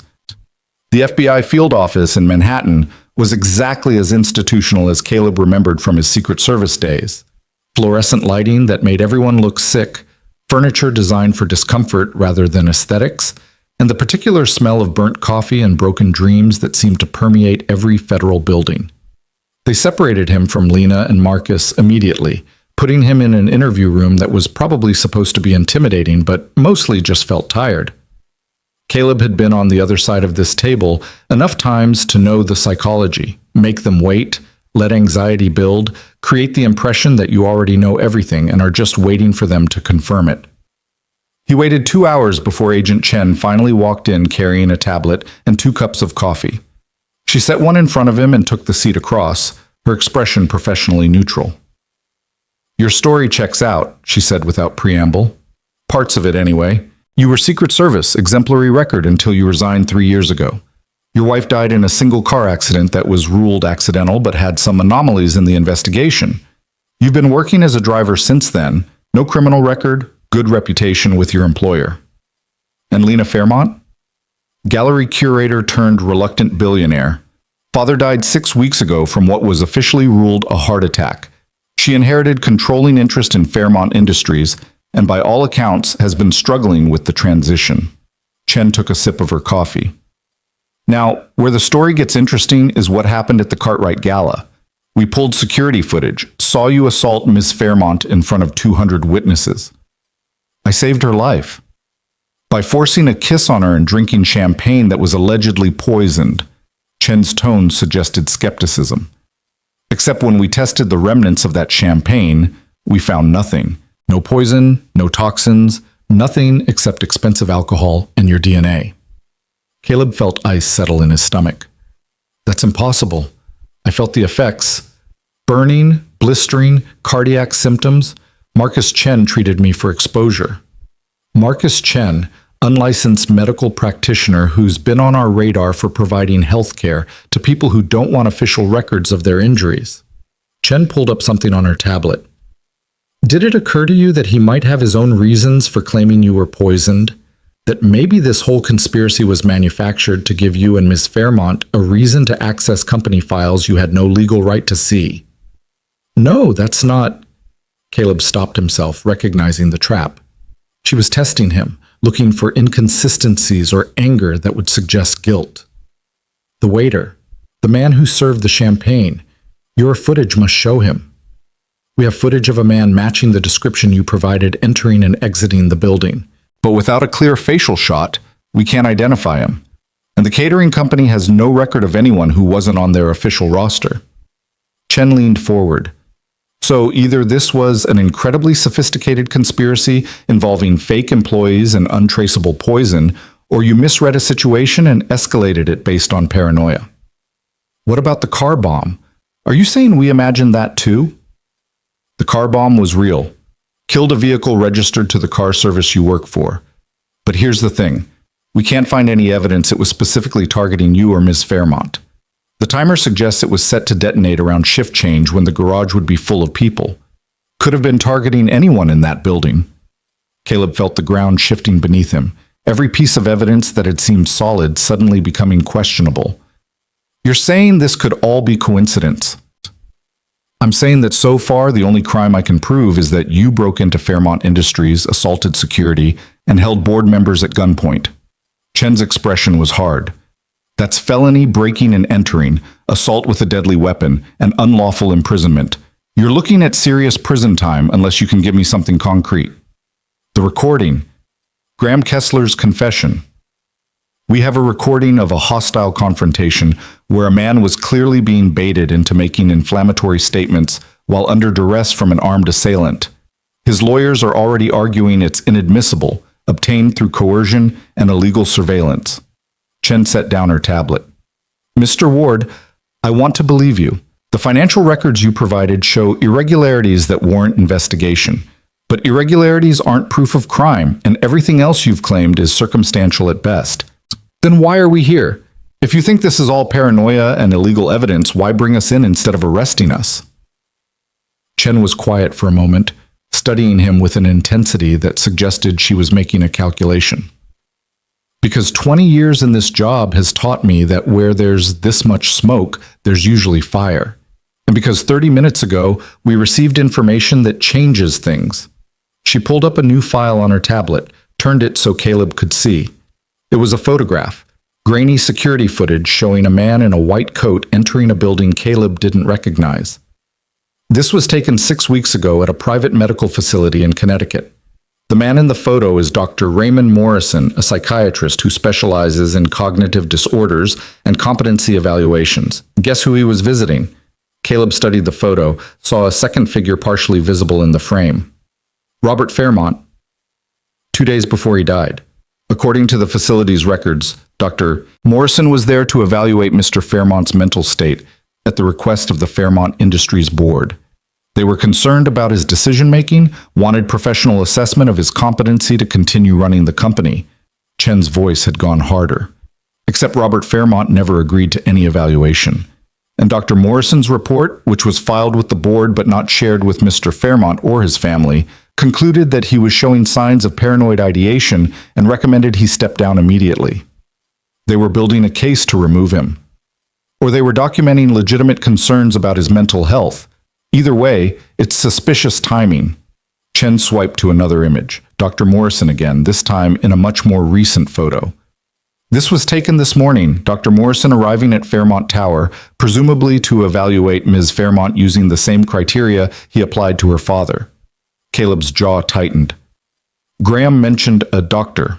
Morrison in the boardroom said they'd need a psychiatric evaluation, which suggests a pattern. Father gets declared incompetent, dies shortly after. Daughter inherits, starts asking questions, gets targeted for the same treatment. Chen met his eyes. I'm starting to think your conspiracy theory might not be as crazy as it sounds. So what happens now? Now we do our jobs properly. We investigate the financial irregularities, we interview everyone involved in Robert Fairmont's competency evaluation, and we build a case that'll actually hold up in court. She paused. But that takes time. Weeks, maybe months. And in the meantime, Graham Kessler and his associates are free to continue whatever they've been doing, including killing anyone who threatens them.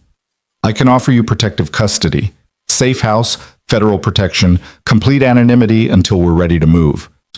Caleb thought about Mia, about 3 years of trying to build a quiet life that kept her safe from exactly this kind of danger. Protective custody meant disappearing, meant pulling her out of school and away from everything familiar, meant teaching a 7-year-old that the world was dangerous and the people who were supposed to protect you sometimes failed. I have a daughter, he said quietly. She's already lost her mother. I can't... His voice caught. I can't do that to her. Chen's expression softened. Then help me build this case fast. Tell me everything you know, every detail you've uncovered.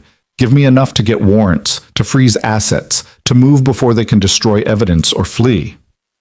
And Lena is in another room having a very similar conversation. If she's willing to testify, if she'll let us examine her father's files and corroborate your account, we might be able to move quickly enough to matter. Caleb made a decision that felt like stepping off a cliff. All right, I'll tell you everything, but first I need to know, are we under arrest? Not yet. That depends on what you tell me and whether it's enough to justify the laws you broke getting it. For the next 3 hours, Caleb talked. He laid out the timeline starting with the Cartwright Gala, walking Chen through every threat and attack and revelation. He explained Robert Fairmont's hidden files, the evidence of embezzlement, the slow poisoning that had masqueraded as cardiac symptoms. He described Teresa Vaughn's testimony about cooked books and fired employees, Edmund Cartwright's complicity, and Graham Kessler's casual confession in a boardroom that was supposed to be his final victory. Chen listened without interrupting, occasionally making notes, but mostly just absorbing the flood of information. When Caleb finally finished, she sat back with the expression of someone who'd just realized a case was much bigger and more complicated than she'd anticipated. This is going to be a nightmare to prosecute, she said. Multiple jurisdictions, interstate commerce, potential SEC violations, and at least 2 murders if we can prove Robert Fairmont and your wife were both killed. My wife? Chen pulled up another file, and Caleb's breath caught. It was Sarah's accident report, the one he'd read so many times he had it memorized. But there were new pages attached, analysis he'd never seen, questions about brake line integrity and steering mechanism failure that had never made it into the official conclusion. When we started digging into your background, we took another look at this. Had our forensics team review the original investigation. Chen's voice was gentle. They found irregularities, signs of possible tampering that were dismissed at the time as coincidental damage from the crash. But if someone wanted to kill a Secret Service agent's wife and make it look accidental, this is exactly how they do it. Caleb couldn't breathe. 3 years of grief and guilt and wondering, 3 years of telling himself it was just tragedy and not murder, and now this woman was telling him his worst fear had been justified all along. Why? His voice came out raw. Why would anyone want Sarah dead? She was a teacher. She had nothing to do with corporate conspiracies or embezzlement. That's what we need to figure out. But Mr. Ward, Caleb, I think you already know the answer. You were Secret Service. You protected people who had enemies. You saw things, knew things, had access to information that could be valuable or dangerous depending on who wanted it. Caleb thought back to those final months before Sarah's death. He'd been on protective detail for a visiting foreign dignitary, routine assignment that had turned complicated when credible threats emerged. There'd been late nights and heightened security, and a lot of people asking questions he couldn't answer because of clearance levels and protocol. And then Sarah had died, and he'd left the service to raise Mia, and he'd never connected the two events because the pain of losing his wife had been too overwhelming to allow for conspiracy theories. You think someone killed her to get to me? I think it's possible, and I think whoever did it didn't expect you to quit. They expected you to stay in the service, maybe take risks you wouldn't normally take because you were grieving and angry. When you retired instead, I became a loose end that was easier to leave alone than to chase. Caleb felt something cold and focused settling into his chest, until I stumbled into Lena Fairmont's life and started asking questions again. Chen nodded slowly. We need to look at everyone who had access to your detail assignments 3 years ago. Anyone who knew your wife's schedule, who could have had opportunity to tamper with her vehicle. Before Caleb could respond, there was a sharp knock on the door. Another agent stuck his head in, his expression urgent. Chen, we've got a situation. Fairmont Industries just held a press conference. Chen swore and pulled up a live feed on her tablet. Graham Kessler stood behind a podium, looking appropriately grave and concerned, with the Fairmont Industries logo prominent behind him. It is with deep sadness that I must inform you of a tragic situation involving Lena Fairmont, daughter of our late founder Robert Fairmont, Graham was saying, his voice carrying practiced sympathy. Ms. Fairmont has been under tremendous stress since inheriting control of the company, and we now believe she may be experiencing a severe mental health crisis. Earlier today, she and an accomplice broke into our offices, made wild accusations against board members, and threatened employees with a firearm. Son of a bitch, Caleb breathed. We are working with law enforcement to ensure Ms. Fairmont receives the help she needs, Graham continued. In the meantime, the board has voted unanimously to assume operational control of Fairmont Industries until such time as Ms. Fairmont is deemed competent to resume her responsibilities. We ask for privacy during this difficult time and for the public to remember that mental illness is not a crime. It's a tragedy that requires compassion and professional treatment. The feed showed reporters shouting questions, but Graham was already walking away, his expression suggesting the matter was closed. Chen turned off the tablet. He just moved. Used your break-in as justification to remove Lena from power and paint her as unstable. By tomorrow morning, every news outlet will be running stories about the troubled heiress who couldn't handle her father's legacy. We have to stop him. With what? We don't have enough for an arrest warrant yet. The evidence you provided needs to be verified. Witnesses need to be interviewed. Financial forensics takes time. We don't have time. Caleb stood, frustration and fury making it impossible to sit still. Graham's moving because he knows we're close. He'll destroy evidence, pay off witnesses, maybe even flee the country before you can build your perfect case. Then what do you suggest? That I arrest him based on a coerced confession and financial records that could be explained away? That I charge him with murder based on your suspicions about poison that we can't prove existed?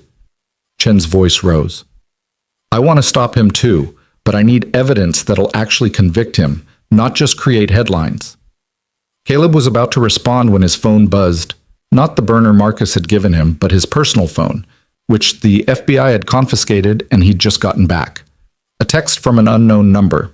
Check your email. Attachments are time-sensitive. He pulled up his email app, and there it was, a message from an encrypted address with 3 attachments. The first was a photograph of a man Caleb recognized, Edmund Cartwright, meeting with someone in what looked like a parking garage. The second was a bank statement showing a transfer of $15 million from a Cayman Islands account to Cartwright's personal holdings. And the third was a video file. Caleb opened the video, and Sarah's face filled the screen. He nearly dropped the phone. It was Sarah, alive and smiling, sitting in what looked like a cafe. The timestamp showed 3 years ago, 2 weeks before her death. She was talking to someone off camera, her expression animated in the way it got when she was excited about something. I can't believe it, she was saying. I mean, I knew corporate corruption was real, but this is massive. If what you're telling me is true, if these people have been stealing billions, it's true. The off-camera voice was male, familiar in a way that made Caleb's skin crawl. And they'll do anything to protect it, which is why you can't tell anyone. Not your husband, not your friends, no one. But Caleb could help. He's Secret Service. He knows how to... That's exactly why you can't tell him. If he starts investigating, they'll know. And they'll make sure he stops, permanently. A pause.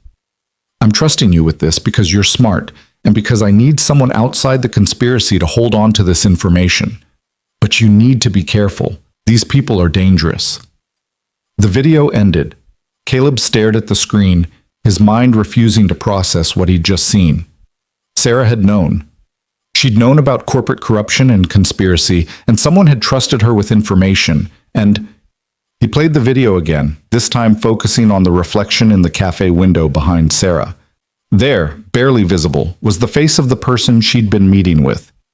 Robert Fairmont. Oh God, Caleb whispered.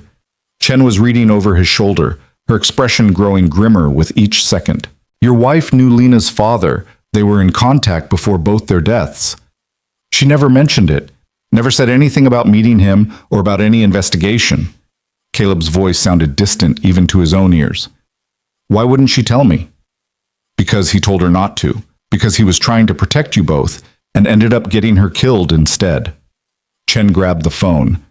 I need to send this to our forensics team. If we can verify the video's authenticity, if we can prove Robert Fairmont was investigating the conspiracy before he died, and that your wife was involved, it connects everything. Caleb felt pieces clicking into place with horrible clarity. Sarah dies in a convenient accident that stops Robert's outside investigation. Robert continues alone but more carefully, documents everything, and when he gets too close, they poison him. Then Lena inherits, and they try to eliminate her before she can pick up where her father left off. But who sent you this video? Who has access to 3-year-old footage and current bank records? The answer came in another text. Teresa Vaughn. I wasn't completely honest about why I quit. Robert Fairmont gave me these files before he died, told me to only release them if something happened to him and his daughter. I've been sitting on them for 6 weeks, terrified. But after today, after seeing what they're doing to Lena, I can't stay silent anymore. More files coming. Use them to bury Graham Kessler. Over the next hour, Teresa's emails kept arriving. Bank statements showing systematic embezzlement going back 5 years. Internal memos discussing the Fairmont problem and strategies for removing him from power. Medical records detailing the chelation therapy that had been added to Robert's daily coffee under the guise of nutritional supplements. And finally, a recording, scratchy and distant but audible, of Graham Kessler and Edmund Cartwright discussing Sarah Ward's accident with the casual detachment of people discussing a business transaction. She was asking too many questions, Graham's voice said. Robert brought her in as his outside investigator, and she was getting close to the shell companies. We couldn't risk her finding the connection to Cartwright's real estate deals. So you had her killed? Edmund's tone was flat, neither approving nor condemning. I had a problem solved. Her husband was Secret Service, too visible to approach directly. But his wife?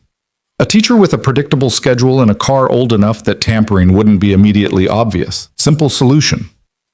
And Ward didn't investigate? He tried. We made sure the local police shut it down quickly, ruled it accidental. He was too grief-stricken to push harder, and when he resigned from the service, the threat neutralized itself. The recording continued, but Caleb couldn't hear it anymore through the roaring in his ears. They'd killed Sarah. They'd murdered his wife to protect their embezzlement scheme, and he'd spent 3 years believing it was random tragedy when it had been calculated murder all along. Chen was talking, calling in other agents, issuing orders about warrants and arrests. But Caleb was moving on autopilot, his body functioning while his mind tried to process grief and rage that had been deferred for 3 years. Caleb. Chen's hand on his shoulder brought him back. I need you to stay here. We're moving on Graham Kessler and Edmund Cartwright now, but this has to be done right. I can't have you anywhere near the arrests. I want to be there when you take him down. I know. But you're too close to this, too personally involved. One wrong move, one moment where your emotions override your judgment, and defense lawyers will use it to discredit everything. Her expression was sympathetic but firm. Let us do our jobs. Let us get justice for your wife and Robert Fairmont and everyone else these people have hurt. Caleb wanted to argue, wanted to demand the right to see Graham Kessler's face when the handcuffs went on. But he knew Chen was right. He'd broken enough laws already. Better to let the system work the way it was supposed to trust that the evidence would be enough. What about Lena? Is in protective custody for her own safety. Once we've secured the arrests, once Graham and his associates are in federal detention, she'll be free to reclaim her company and her life. Chen paused. You saved her, Caleb. You saw the threat everyone else missed, and you put yourself between her and killers who'd already proven they wouldn't hesitate. That matters. It didn't feel like it mattered. It felt like he'd been stumbling through the dark, making desperate choices and hoping they'd add up to something that resembled justice. But he nodded, accepting the dismissal. They kept him at federal headquarters for another 6 hours while warrants were executed and arrests were made. Caleb sat in a conference room with terrible coffee and cable news showing breaking coverage. FBI raids on Fairmont Industries, executives being let out in handcuffs, legal experts speculating about charges and evidence. Marcus found him there around midnight, looking exhausted but satisfied. They got 7 board members, Graham's entire inner circle, and Edmund Cartwright, froze their assets, seized company records, the works. It's going to be the corporate fraud case of the decade. And Lena? Holding up better than expected. She's giving her statement now, walking them through everything her father documented. By morning, the narrative Graham tried to push about her being unstable will be completely reversed. Marcus sat down heavily. We did it, Caleb. We actually did it. Sarah's dead because of them. Caleb's voice was hollow. 3 years I've been raising Mia alone, telling her that her mother's death was an accident, that sometimes bad things just happen, and it was murder. Calculated, cold-blooded murder. I know, and I'm sorry. Marcus was quiet for a moment. Are you going to tell Mia? Someday, when she's old enough to understand. Caleb rubbed his face. Right now, I just want to see her, hold her, remember why I survived all this. They released him an hour later with instructions to remain available for additional questioning and a court date that was still being determined. Caleb went straight to Mrs. Chen's apartment, where Mia was asleep on the couch with her favorite stuffed rabbit clutched in both arms. Mrs. Chen met him at the door with worried eyes. The news is saying terrible things about you, that you broke into buildings and threatened people. I was protecting someone, trying to stop bad people from hurting anyone else. Like you tried to protect Sarah? The question hit harder than any accusation could have. Mrs. Chen had known Sarah, had watched Mia when they needed date nights or emergency coverage. She'd been at the funeral, had helped Caleb navigate those first impossible months of single parenthood. I failed Sarah, Caleb said quietly, but I didn't fail Lena Fairmont, and that has to count for something. Mrs. Chen studied him for a long moment, then nodded. Take your daughter home, Caleb. She missed you. He carried Mia to the car, her small body warm and solid against his chest. She stirred slightly but didn't wake, trusting completely that her father would keep her safe. That trust felt like both a gift and a burden, the weight of responsibility that had kept him moving through 3 years of grief. At home, he tucked Mia into bed and sat in the chair beside her, watching her sleep and thinking about all the ways his life had changed in a week. He'd gone from invisible driver to federal witness, from grief-stricken widower to someone who'd helped bring down a conspiracy that had killed at least 2 people and stolen hundreds of millions. His phone buzzed with a text from an unknown number. Thank you for everything, for seeing the threat, for saving my life, for believing me when no one else would. My father would have liked you. L. Caleb stared at the message for a long time before responding. Your father was trying to protect all of us. He succeeded. Rest now. You've earned it. He didn't expect a reply, but one came anyway. So have you. And Caleb? About your wife. I found something in my father's files, a letter he wrote but never sent. I'm having it delivered to you tomorrow. He wanted you to know the truth, even if he didn't live long enough to tell you himself. The letter arrived the next morning via courier, a single page in Robert Fairmont's precise handwriting, dated 2 weeks before his death. Dear Mr. Ward, we've never met, but I knew your wife. Sarah came to me 6 months ago with concerns about financial irregularities she'd noticed while helping a friend with accounting questions. I made the terrible mistake of trusting her with information that put her life in danger. By the time I realized how ruthless my enemies were, it was too late. Her death is a weight I will carry to my grave, which, if you're reading this, came sooner than I'd hoped. I want you to know that Sarah was brave and brilliant and absolutely refused to let injustice stand. She knew the risks of helping me investigate the conspiracy, and she chose to help anyway because she believed in doing what was right even when it was dangerous. Her death was not your fault. It was mine for involving her, and it was the fault of evil men who value money more than human life. If I succeed in stopping them, this letter will never reach you because I'll deliver it in person, along with an apology I can never adequately express. But if I fail, if they manage to silence me as they silenced Sarah, then please know this. The evidence I've gathered, the documentation I've left for my daughter, all of it is dedicated to getting justice for Sarah and for everyone else these people have harmed. Your wife died trying to expose corruption. Don't let her death be meaningless. Help Lena finish what Sarah and I started. With deepest regrets, Robert Fairmont Caleb read the letter 3 times, tears blurring the words. Sarah had been brave. She'd been trying to do the right thing. And he'd never known, had never gotten the chance to tell her he understood, to tell her that her courage had mattered.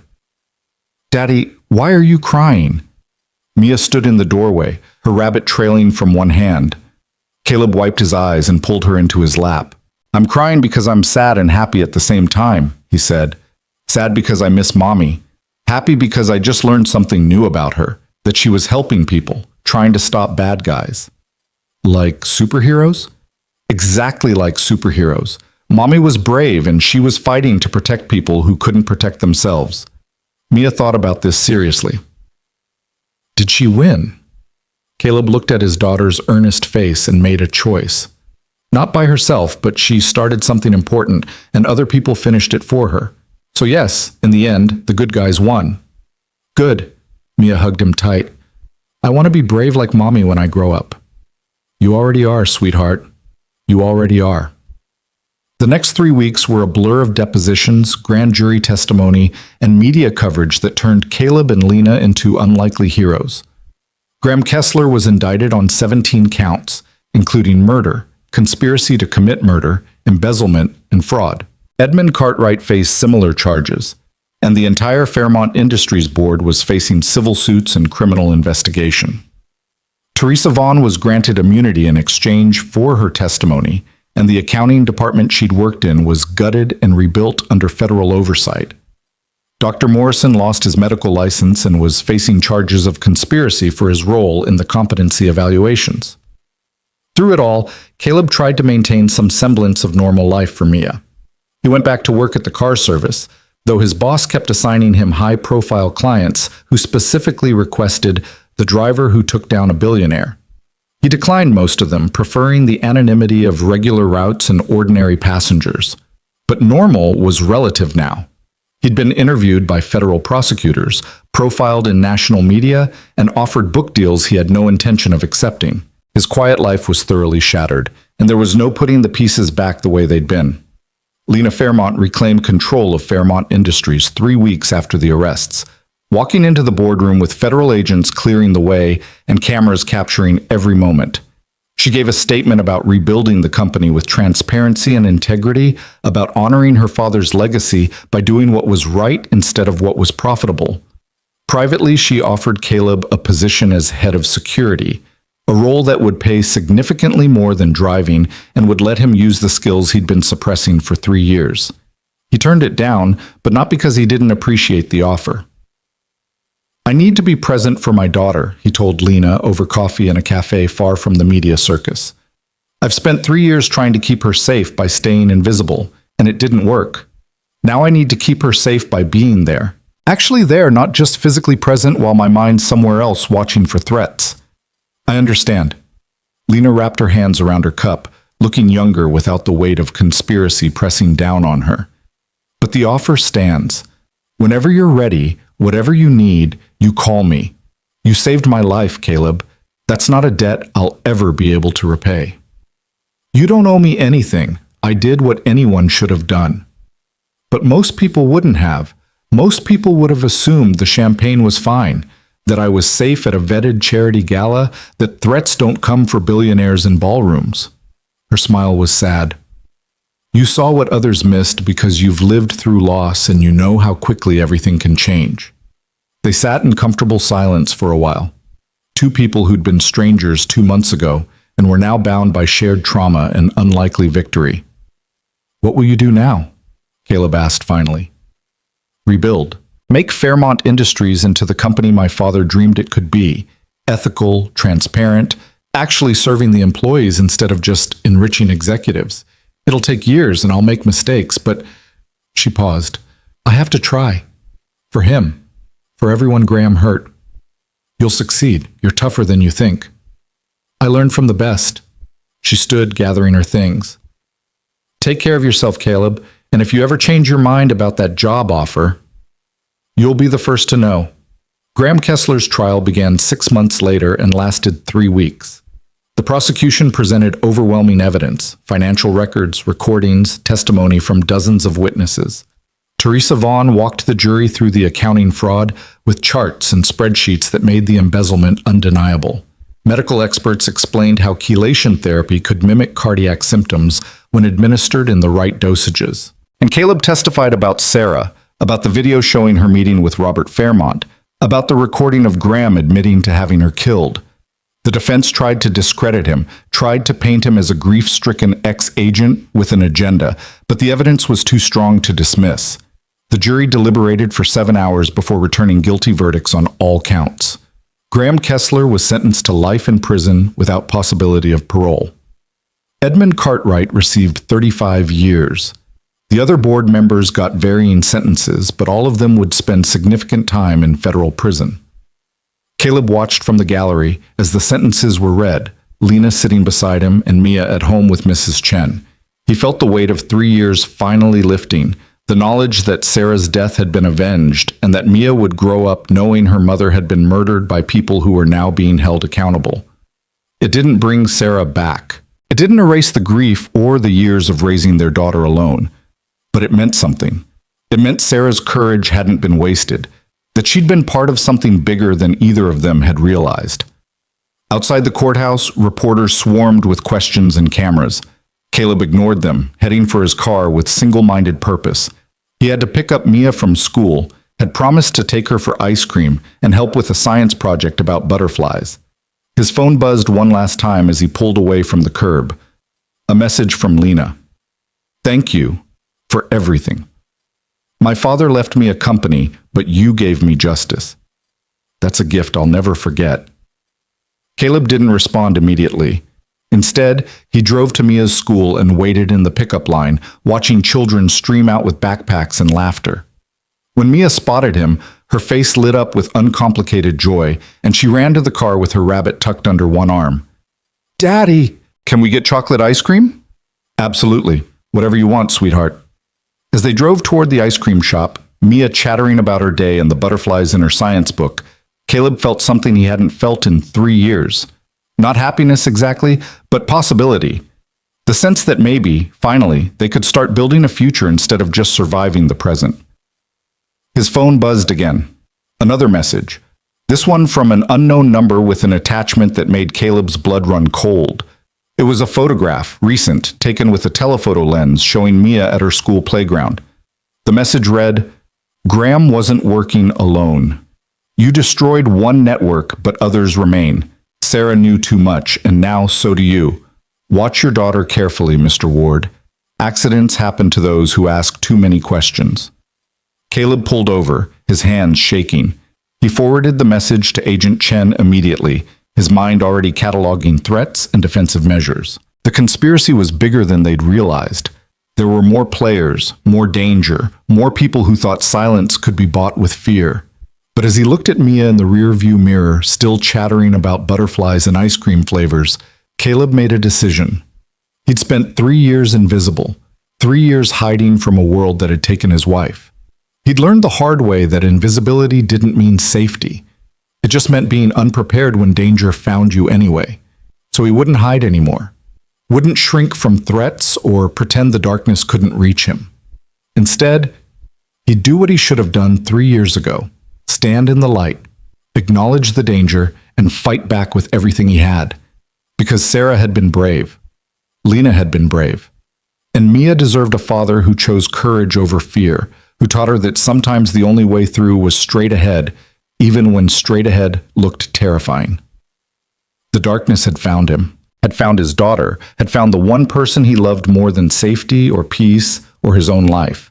And Caleb Ward, former Secret Service agent, grieving widower, father trying desperately to protect his child, was done hiding. He deleted the threatening message, put the car in drive, and headed for the ice cream shop. Later, he'd contact Agent Chen. Later, he'd figure out who was targeting his family and how to stop them. Later, he'd plan and prepare and do all the things his training had taught him.